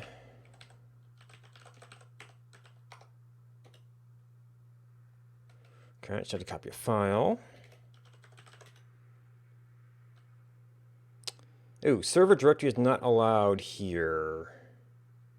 Where is it allowed then? Is it a subkey of HTTP? Oh, because it includes them here.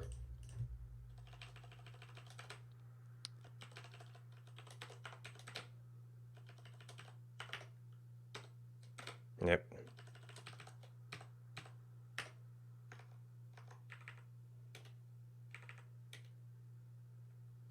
Configuration complete.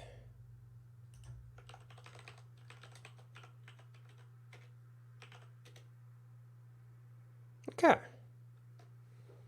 Now, this was working before. I don't know that anything would actually be different, except maybe some things are gzipped.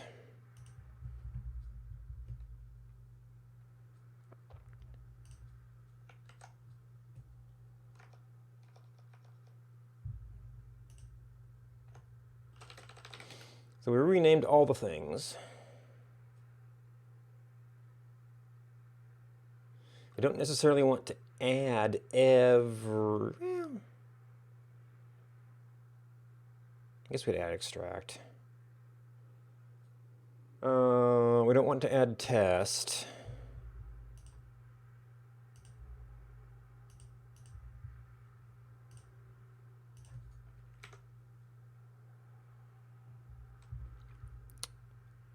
We don't need that anymore.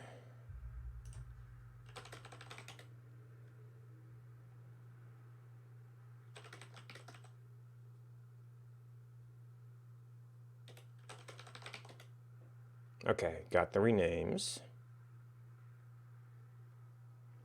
Didn't notice the change in build because it changed a bit.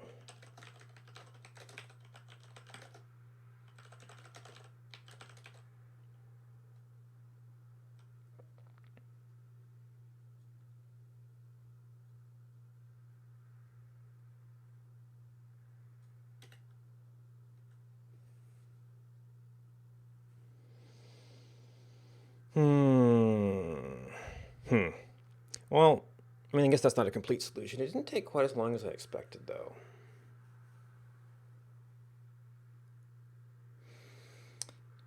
Now, this is still not necessarily a shell script that we could just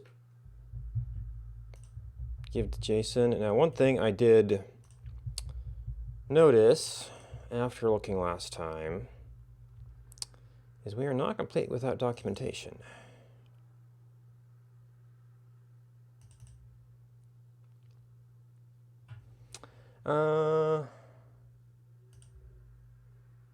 No, it's actually scripts or something, isn't it? Yeah.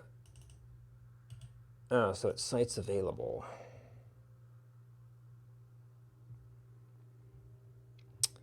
Yeah, so integrating that.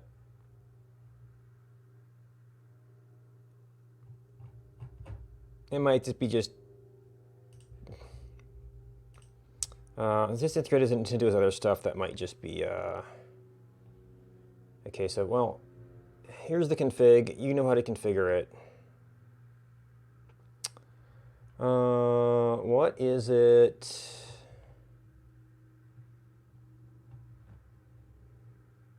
Not on the desktop. Linode.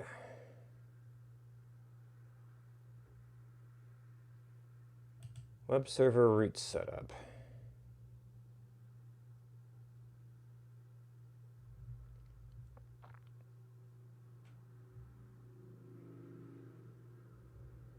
Yeah, so this does the firewall stuff. It sets up the user.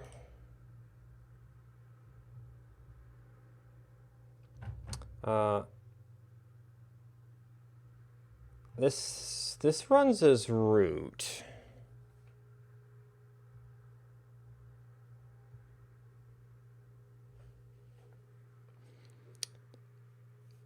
Sites available default, sites available default.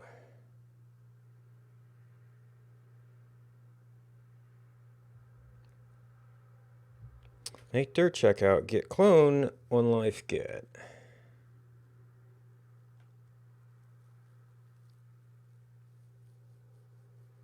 And, oh, that must reference, the default site must reference these files.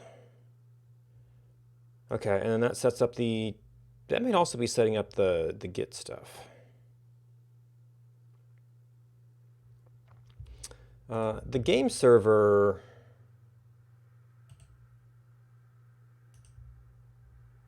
might be more instructive.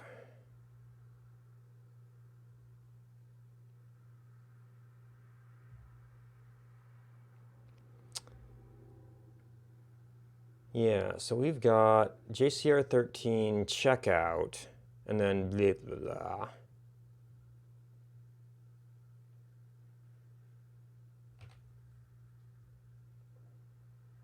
Make dir checkout, cd checkout, git clone.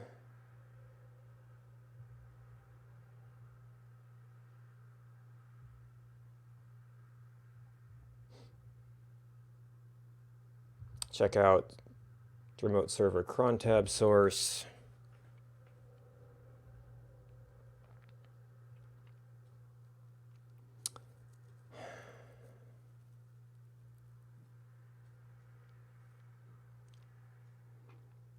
So I guess one way to test a script would be to do, well, we'd create the paths. I don't know if we worry about the user.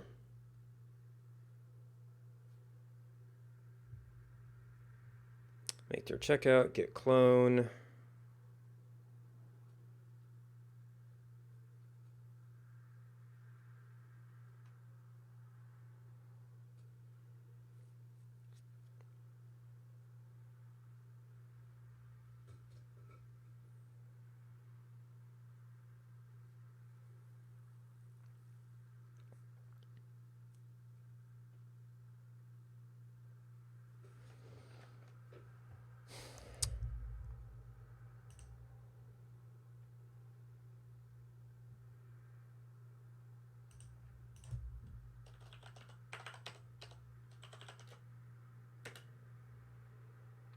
Okay, one tech Docker. So my processor Docker file. So the Docker file was doing the apt-get update, all of this stuff, the git clone. So for Jason's purpose, this would all have to get converted back into a one-shot script, which would take all the time to run.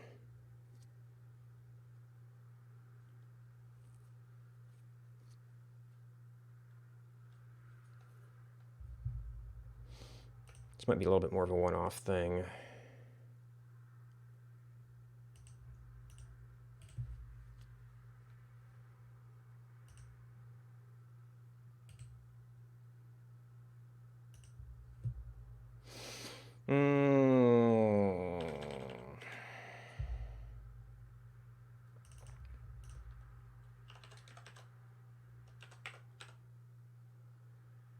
Well, we'll have this.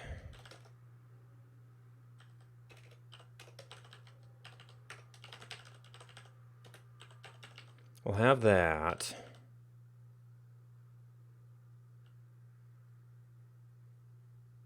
And the rest of this.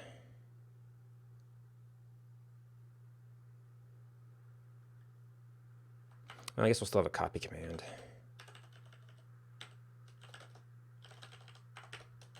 Will be an install.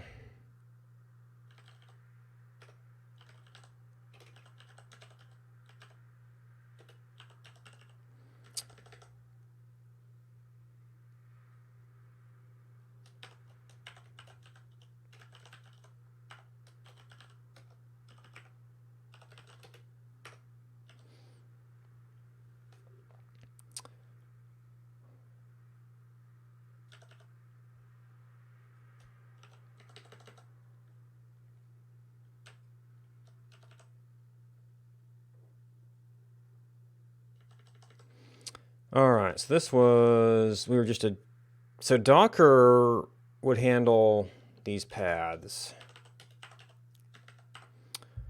We need to make sure we have a sufficient environment.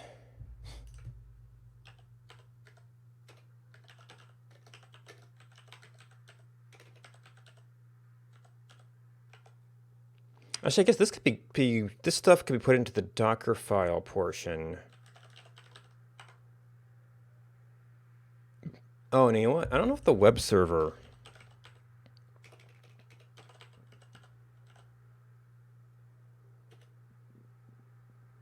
Apparently, I opened that someplace else.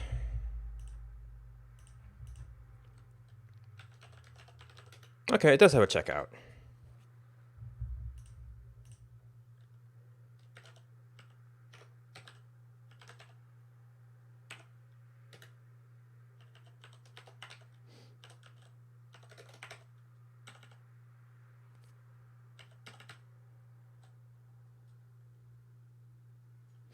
Let's see, this thing, I don't know if this is going to have just a workdir.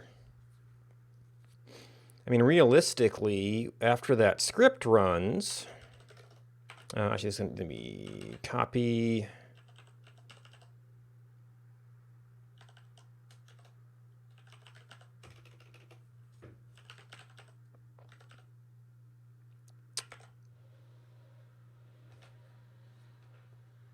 I guess you would do it there.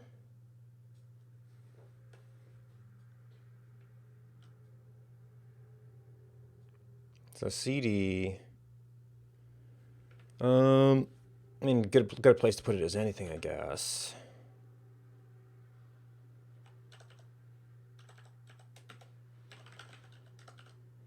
Or like kind of where you would expect that to be. Oh, yeah, we're going to need these, but that should still be in our other thing.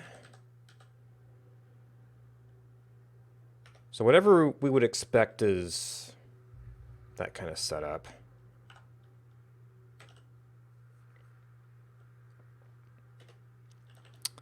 So we do that.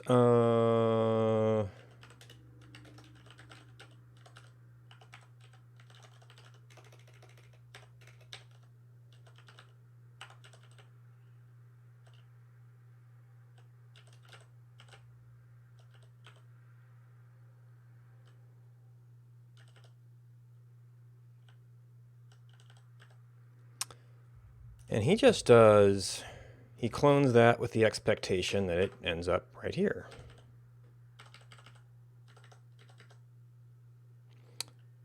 And I guess I don't need to care about the one big command here because it's just going to be a shell script. Oop.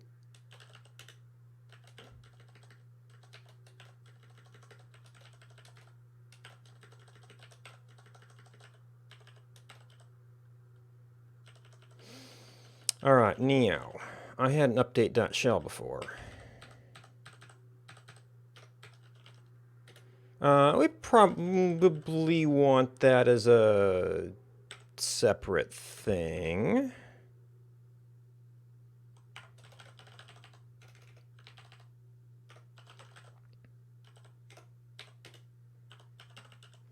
So this is going to be...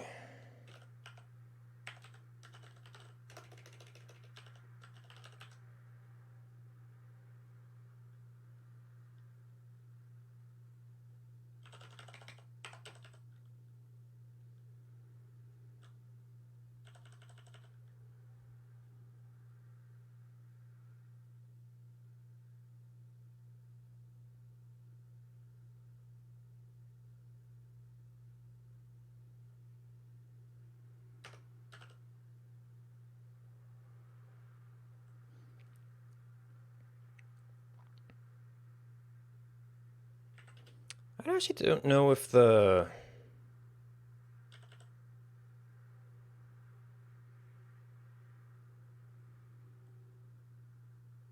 I don't even need to make this container. I just want to see if things run.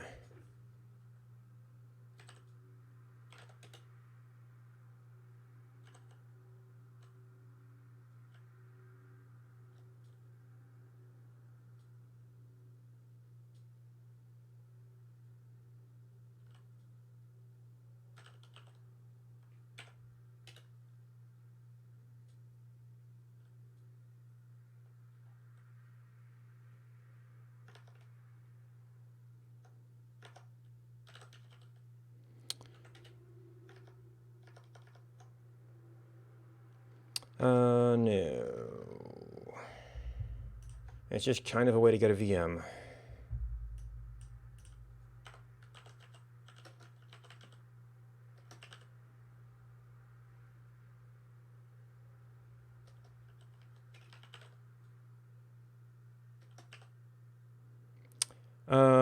What's F?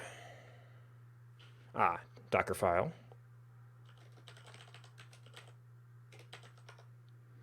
And in the install directory,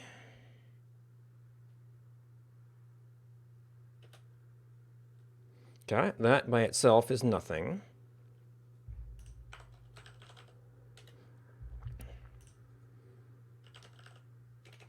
Now, I guess this is a case where you might sort of want to keep it around to keep working on it.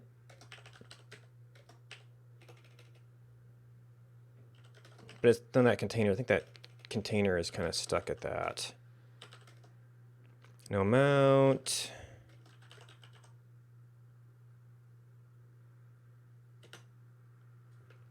Oh.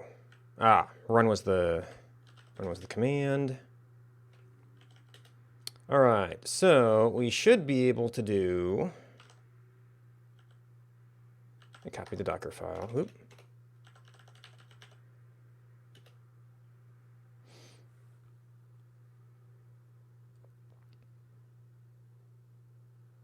I mean, I guess I could have done an apt-get update, but that would normally be part of the script anyway. I would just save it from doing it on every run.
Now, I guess to be more JSON-like, we could do some of this.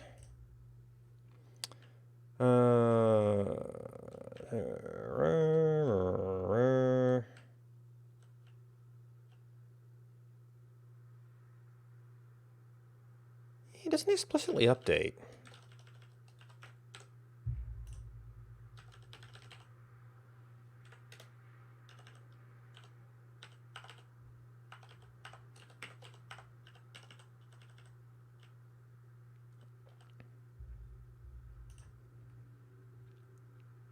Setting up user.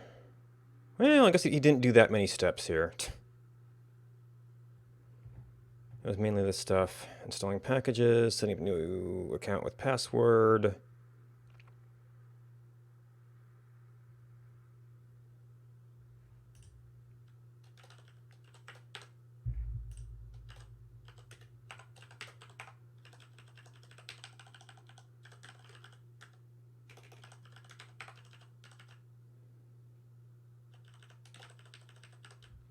Installing packages.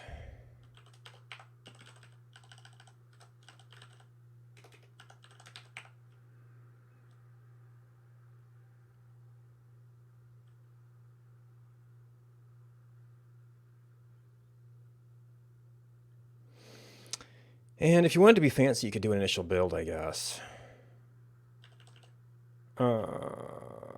I would have to assume the path of the update script, though.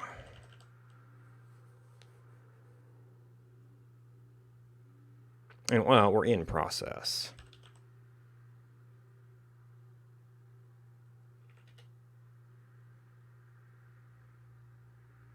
Oh, we forgot to update this one. No, this processor update. Install update. No, it should be fine.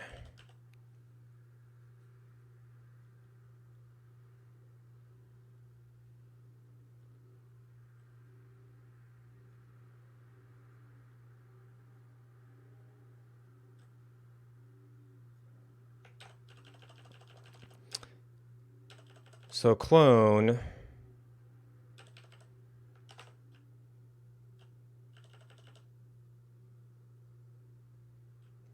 I mean, for as many of these as he had before, that's probably fine.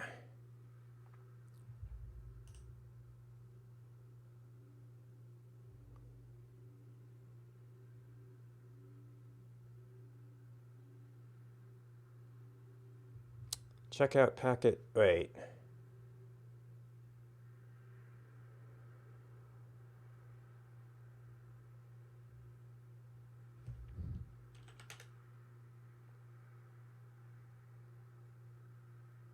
Okay, so that stuff seeded into there. Can't CD to process. Okay, so something went wrong here. So all of this stuff went fine.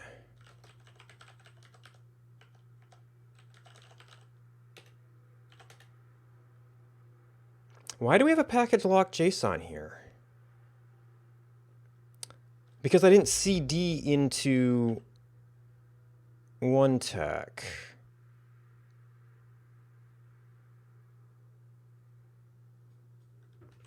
Right, because I was messing with all my path stuff. Okay.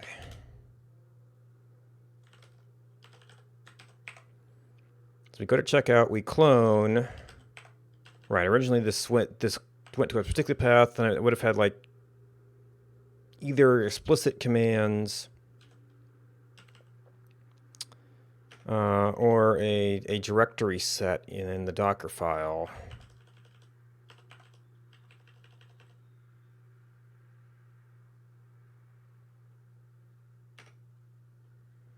Well, I guess we had a chance to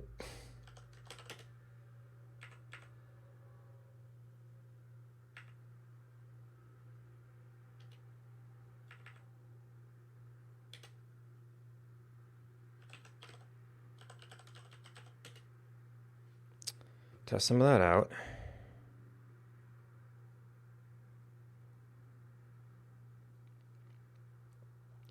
Now, if I were to temporarily put this back into the Docker file, then we would have all of that set up before we went to test the rest.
Because of this,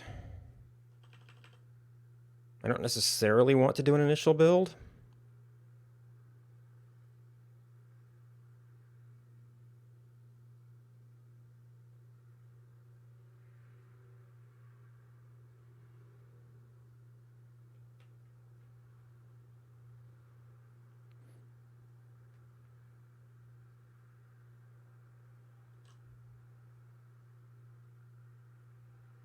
I forget exactly what it was that was a problem. That I deleted the contents of it and the folder was there, and that confused it. I mean, I think that deleting the entire folder would have helped, or would have been a sufficient solution to that.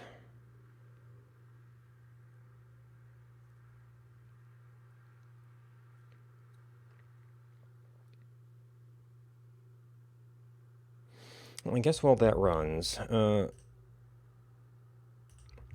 I wanted to do some research. I thought it might be more of its own thing.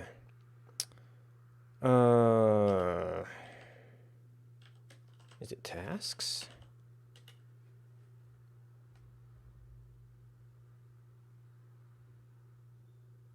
No.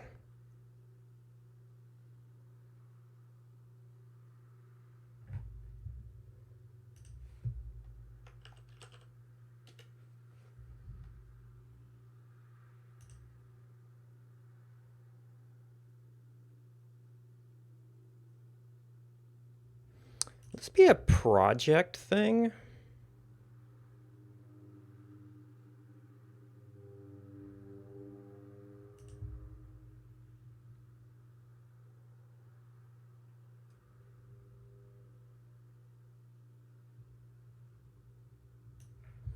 Well, I'm not sure what's in here. Repository name, social preview. Issue, sponsorship, projects.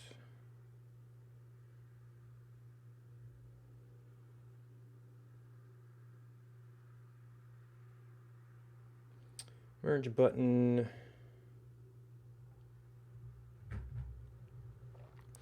Manage access, security analysis branches, webhooks, integrations, actions? Is that what I'm thinking of? Enable local and third-party actions, local actions. There are no runners.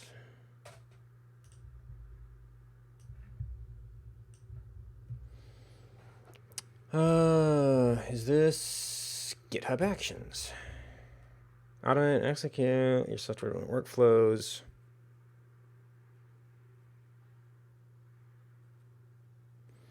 Done with one text setup. Okay, put us back here.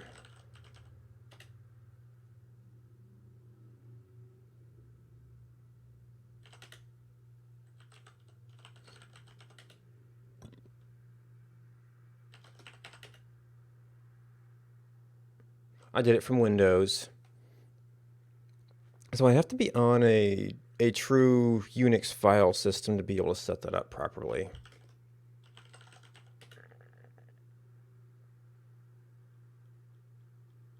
Oh, I made a new file.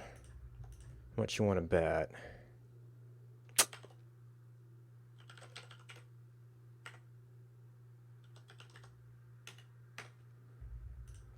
All right, well, there shouldn't be a One Life Data 7 directory.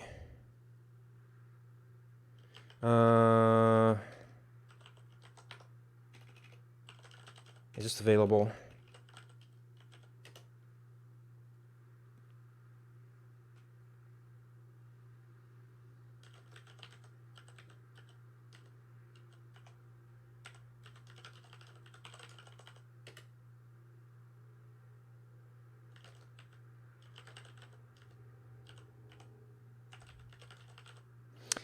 Check out One Tech.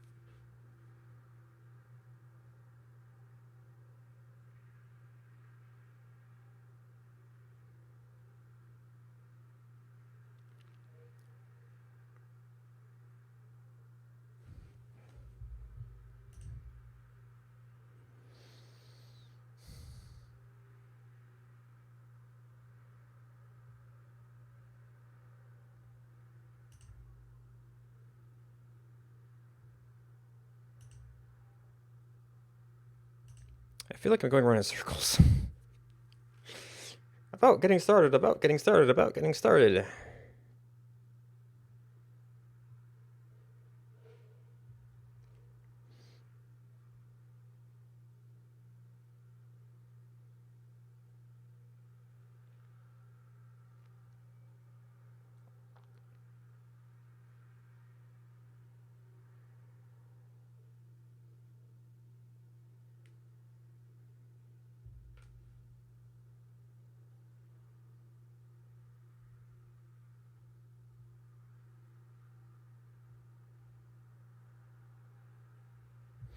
Can run for up to 6 hours of execution time.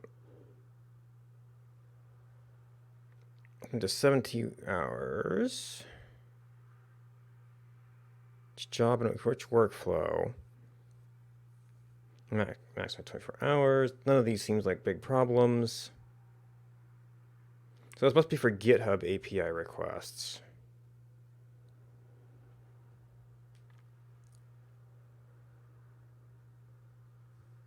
Total concurrent jobs. Jobs per workflow.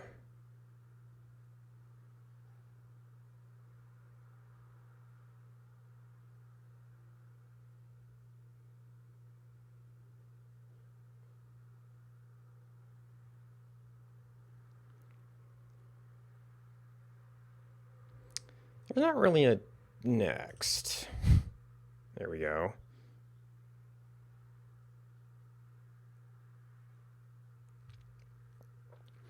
Individual tasks.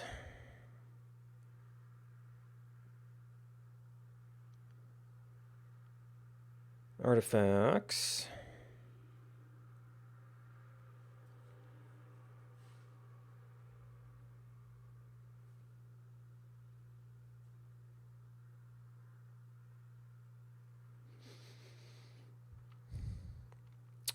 Event, GitHub hosted runner, a job, a set of steps.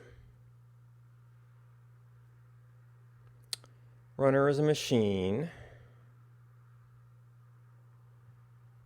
Step is an individual task. And the virtual machines hardware, virtual environments, workflow file, GitHub workflows.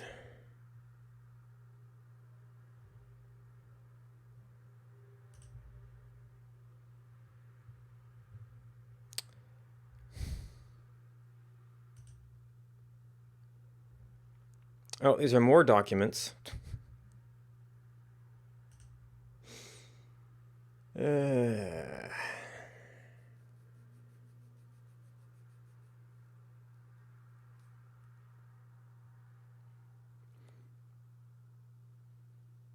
I mean, these are good concrete statements. I do need like maybe a little bit more of a getting started or a quick start just to get the sense of what the heck's going on.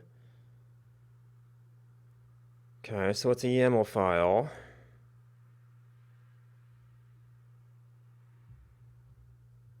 Root of your repository. A .github workflows directory.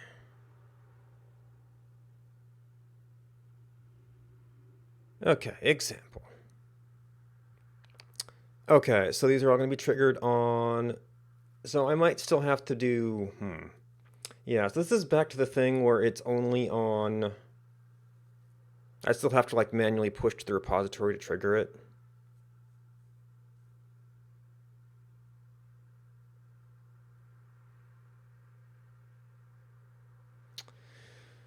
Name greeting runs on... Okay, that looks similar to a Docker container. And I could publish my own if I needed to. Hello world JavaScript action. Action, so...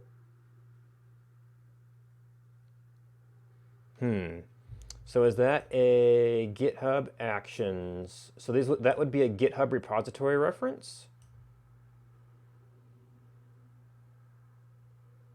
And I guess there's some implied structure to the repository you find there at that tag.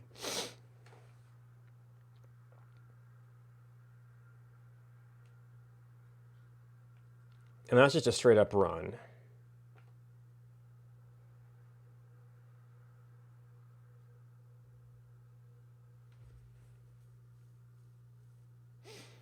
And then you get into questions like, how the heck do you test this stuff?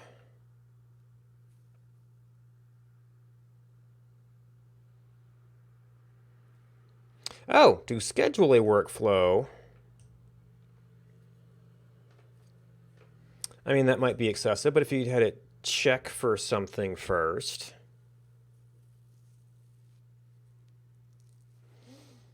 Workflow dispatch event.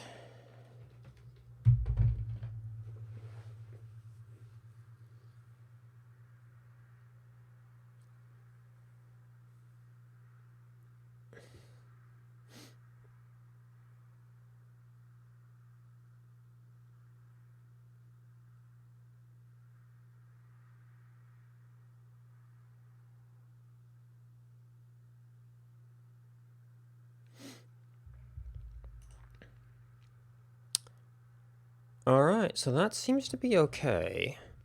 So we can see if that's enough. On workflow dispatch. Okay, so in workflow dispatch you get a form. Interesting. Get event inputs.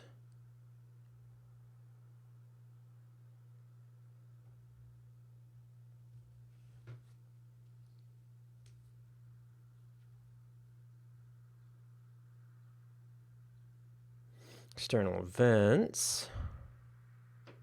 Specific branches, tags, and paths. On push branches master. Pushes to... There's GitHub using modifiable tags. File paths to consider in the event. What does consider mean?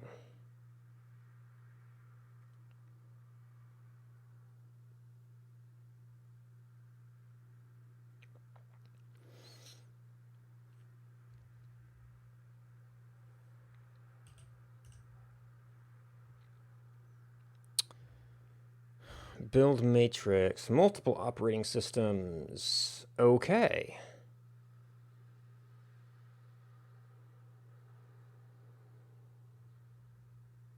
Runs on matrix.os, strategy matrix.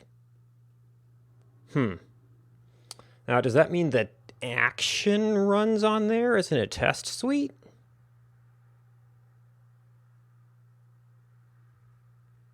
Maybe it would just be separate jobs for me to do multiple builds.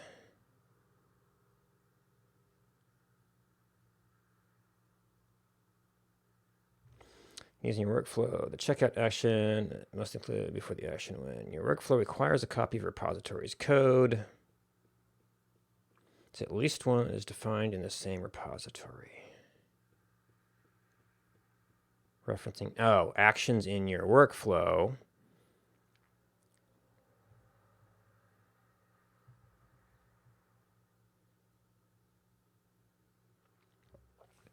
Okay. Docker container actions and JavaScript actions.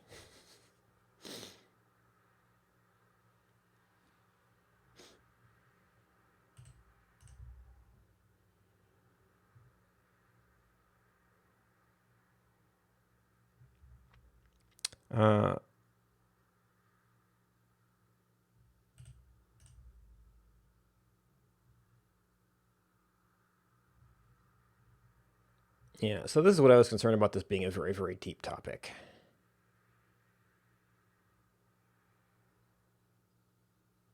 He published Docker container image.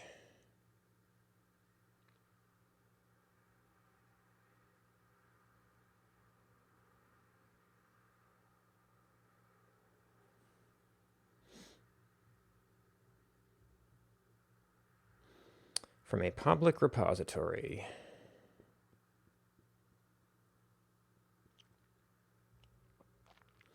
Same repository. Workflows, actions, uses checkout, uses GitHub actions, hello world action. Action is defined in a published Docker container. You must refer to the Docker image tag.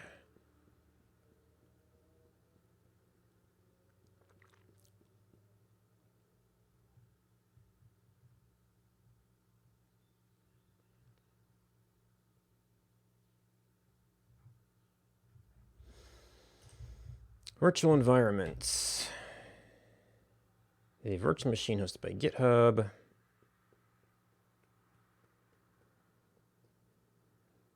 On the virtual machine or in a Docker container.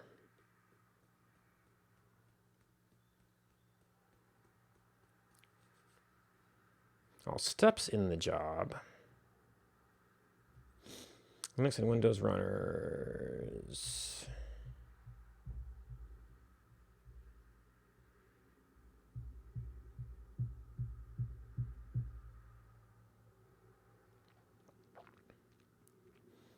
Passwordless sudo.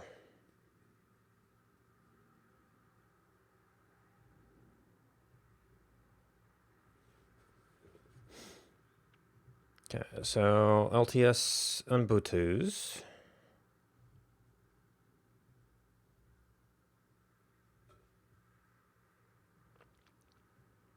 File systems. Event.json. Have static directories under the GitHub path. The default environment variables to construct paths.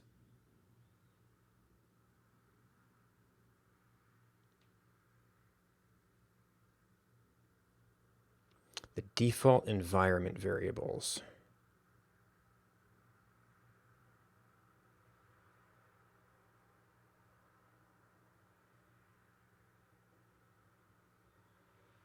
Workspace, workflow, home. So does that just mean like the home directory? Because usually in a Docker container, you've pretty much got free reign to use the file system.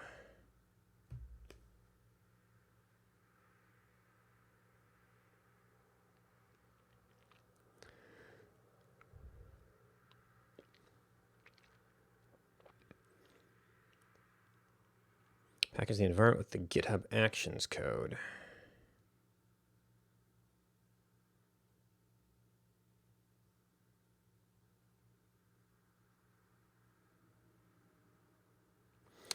Containers are slower than JavaScript actions.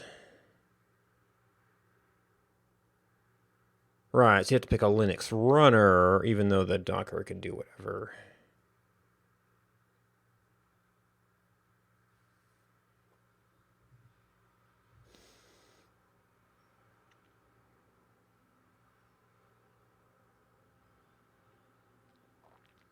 JavaScript binaries.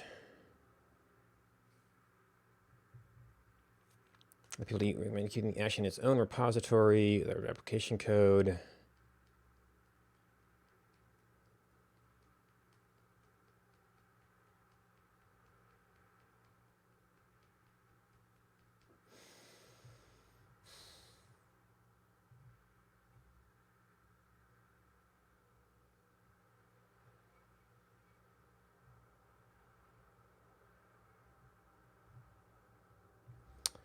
Another deep well. Starter workflows, JavaScript action, TypeScript action, setup node,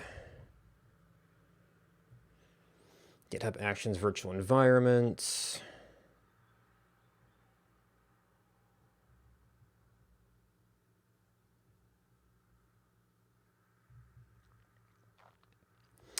I mean, one tech is JavaScript. It's not yet clear what you can really do with this. Software installed.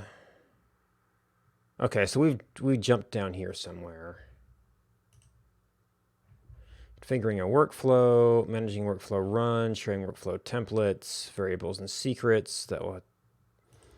That's something we would have to, okay. Encrypted secrets, environment variables. Database and service containers. Python, Java. I sort of know what this is. Or what Docker is.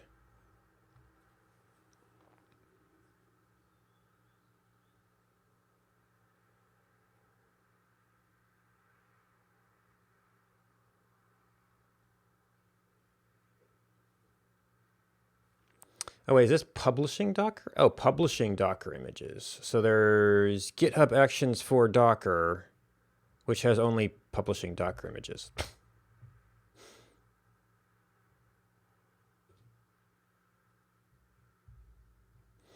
You can trigger a workflow to publish your image.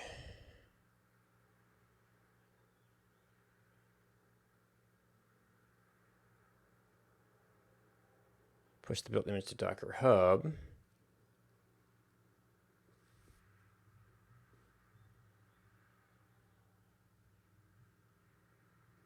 Publishing images to GitHub packages.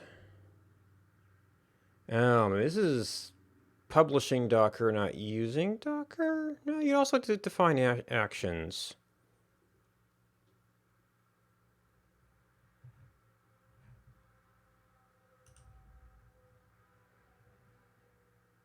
Publishing node packages.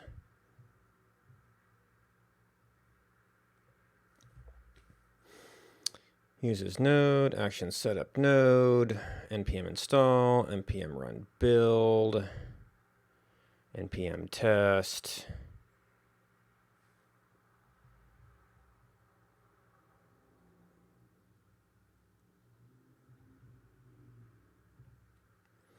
Yeah, so that's for like running test suites.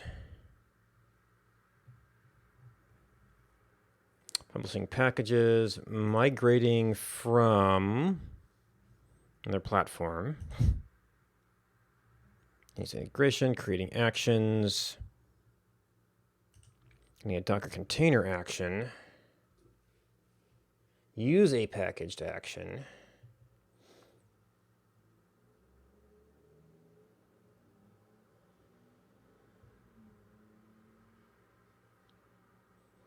Hello world Docker action from copies your code file from your action repository to the file system path.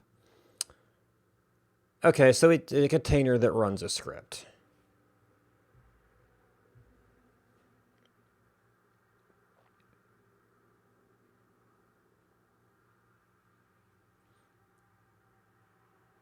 Outputs, time.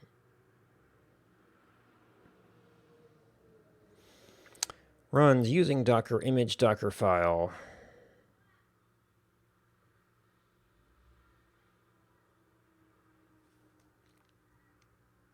your Docker file and run commands in a new container using this image.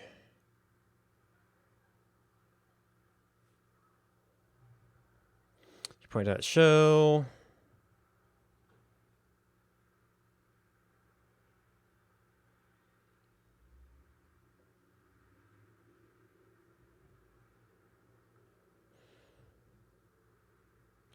So I guess just extra arguments to Docker go to the command.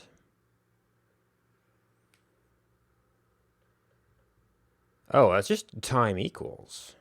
Oh, set output. Okay, so it echoes and it sets a output variable. I don't know, can you do build artifacts with that?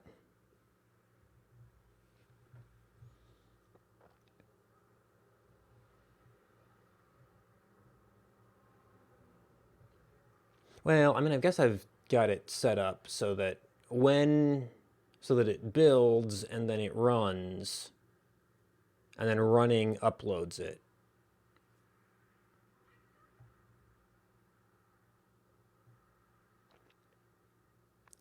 Only annoying thing is you have to clone the repo every time, but I guess if these are like running on GitHub somewhere, that's really not as expensive. Docker file support.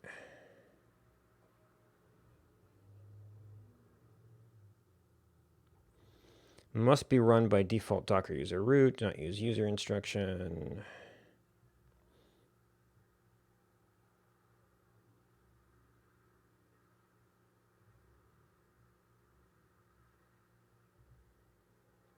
GitHub sets the working directory. Not use the workdir instruction.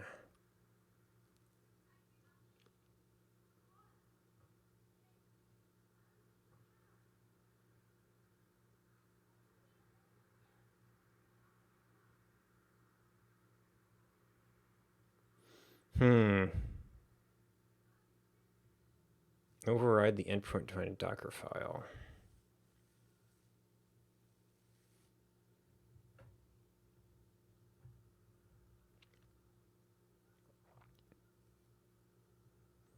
So I guess the workspace thing is like any files they're kind of inputting for you.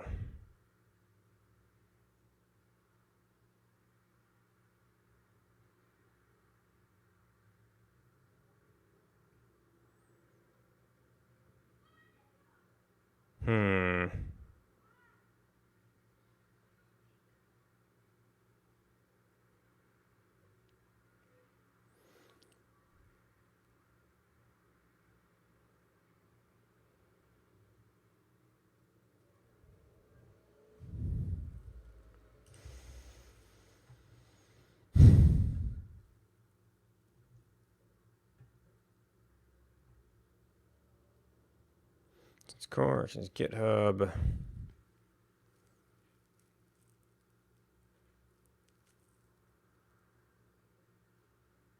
Core.set failed. Core.set output.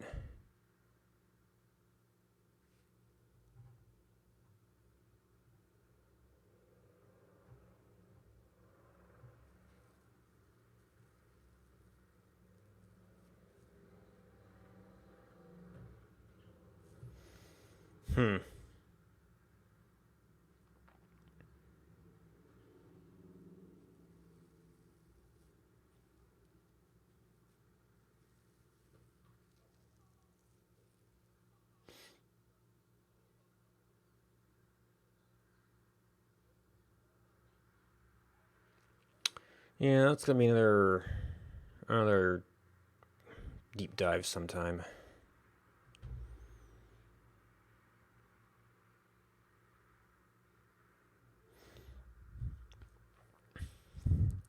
But I've got like a 2-command thing for data updates, which is better than it was. I can bounce the one text setup off Jason and see if that's enough to get him going.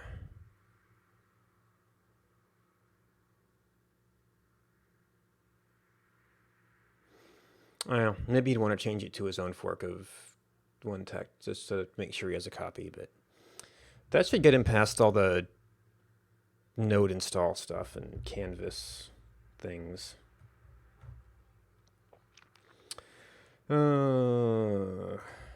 That's it for now. I want to go have lunch.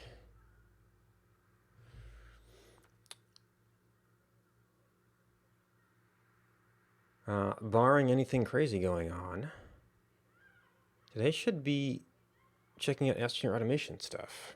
I think there's still a couple weeks left in the event. That's when I'm usually on. I guess, well, I often get caught up in things. Today, it was kind of hard to... We were kind of wrapping this stuff up, and it didn't have anything super deep to go into there.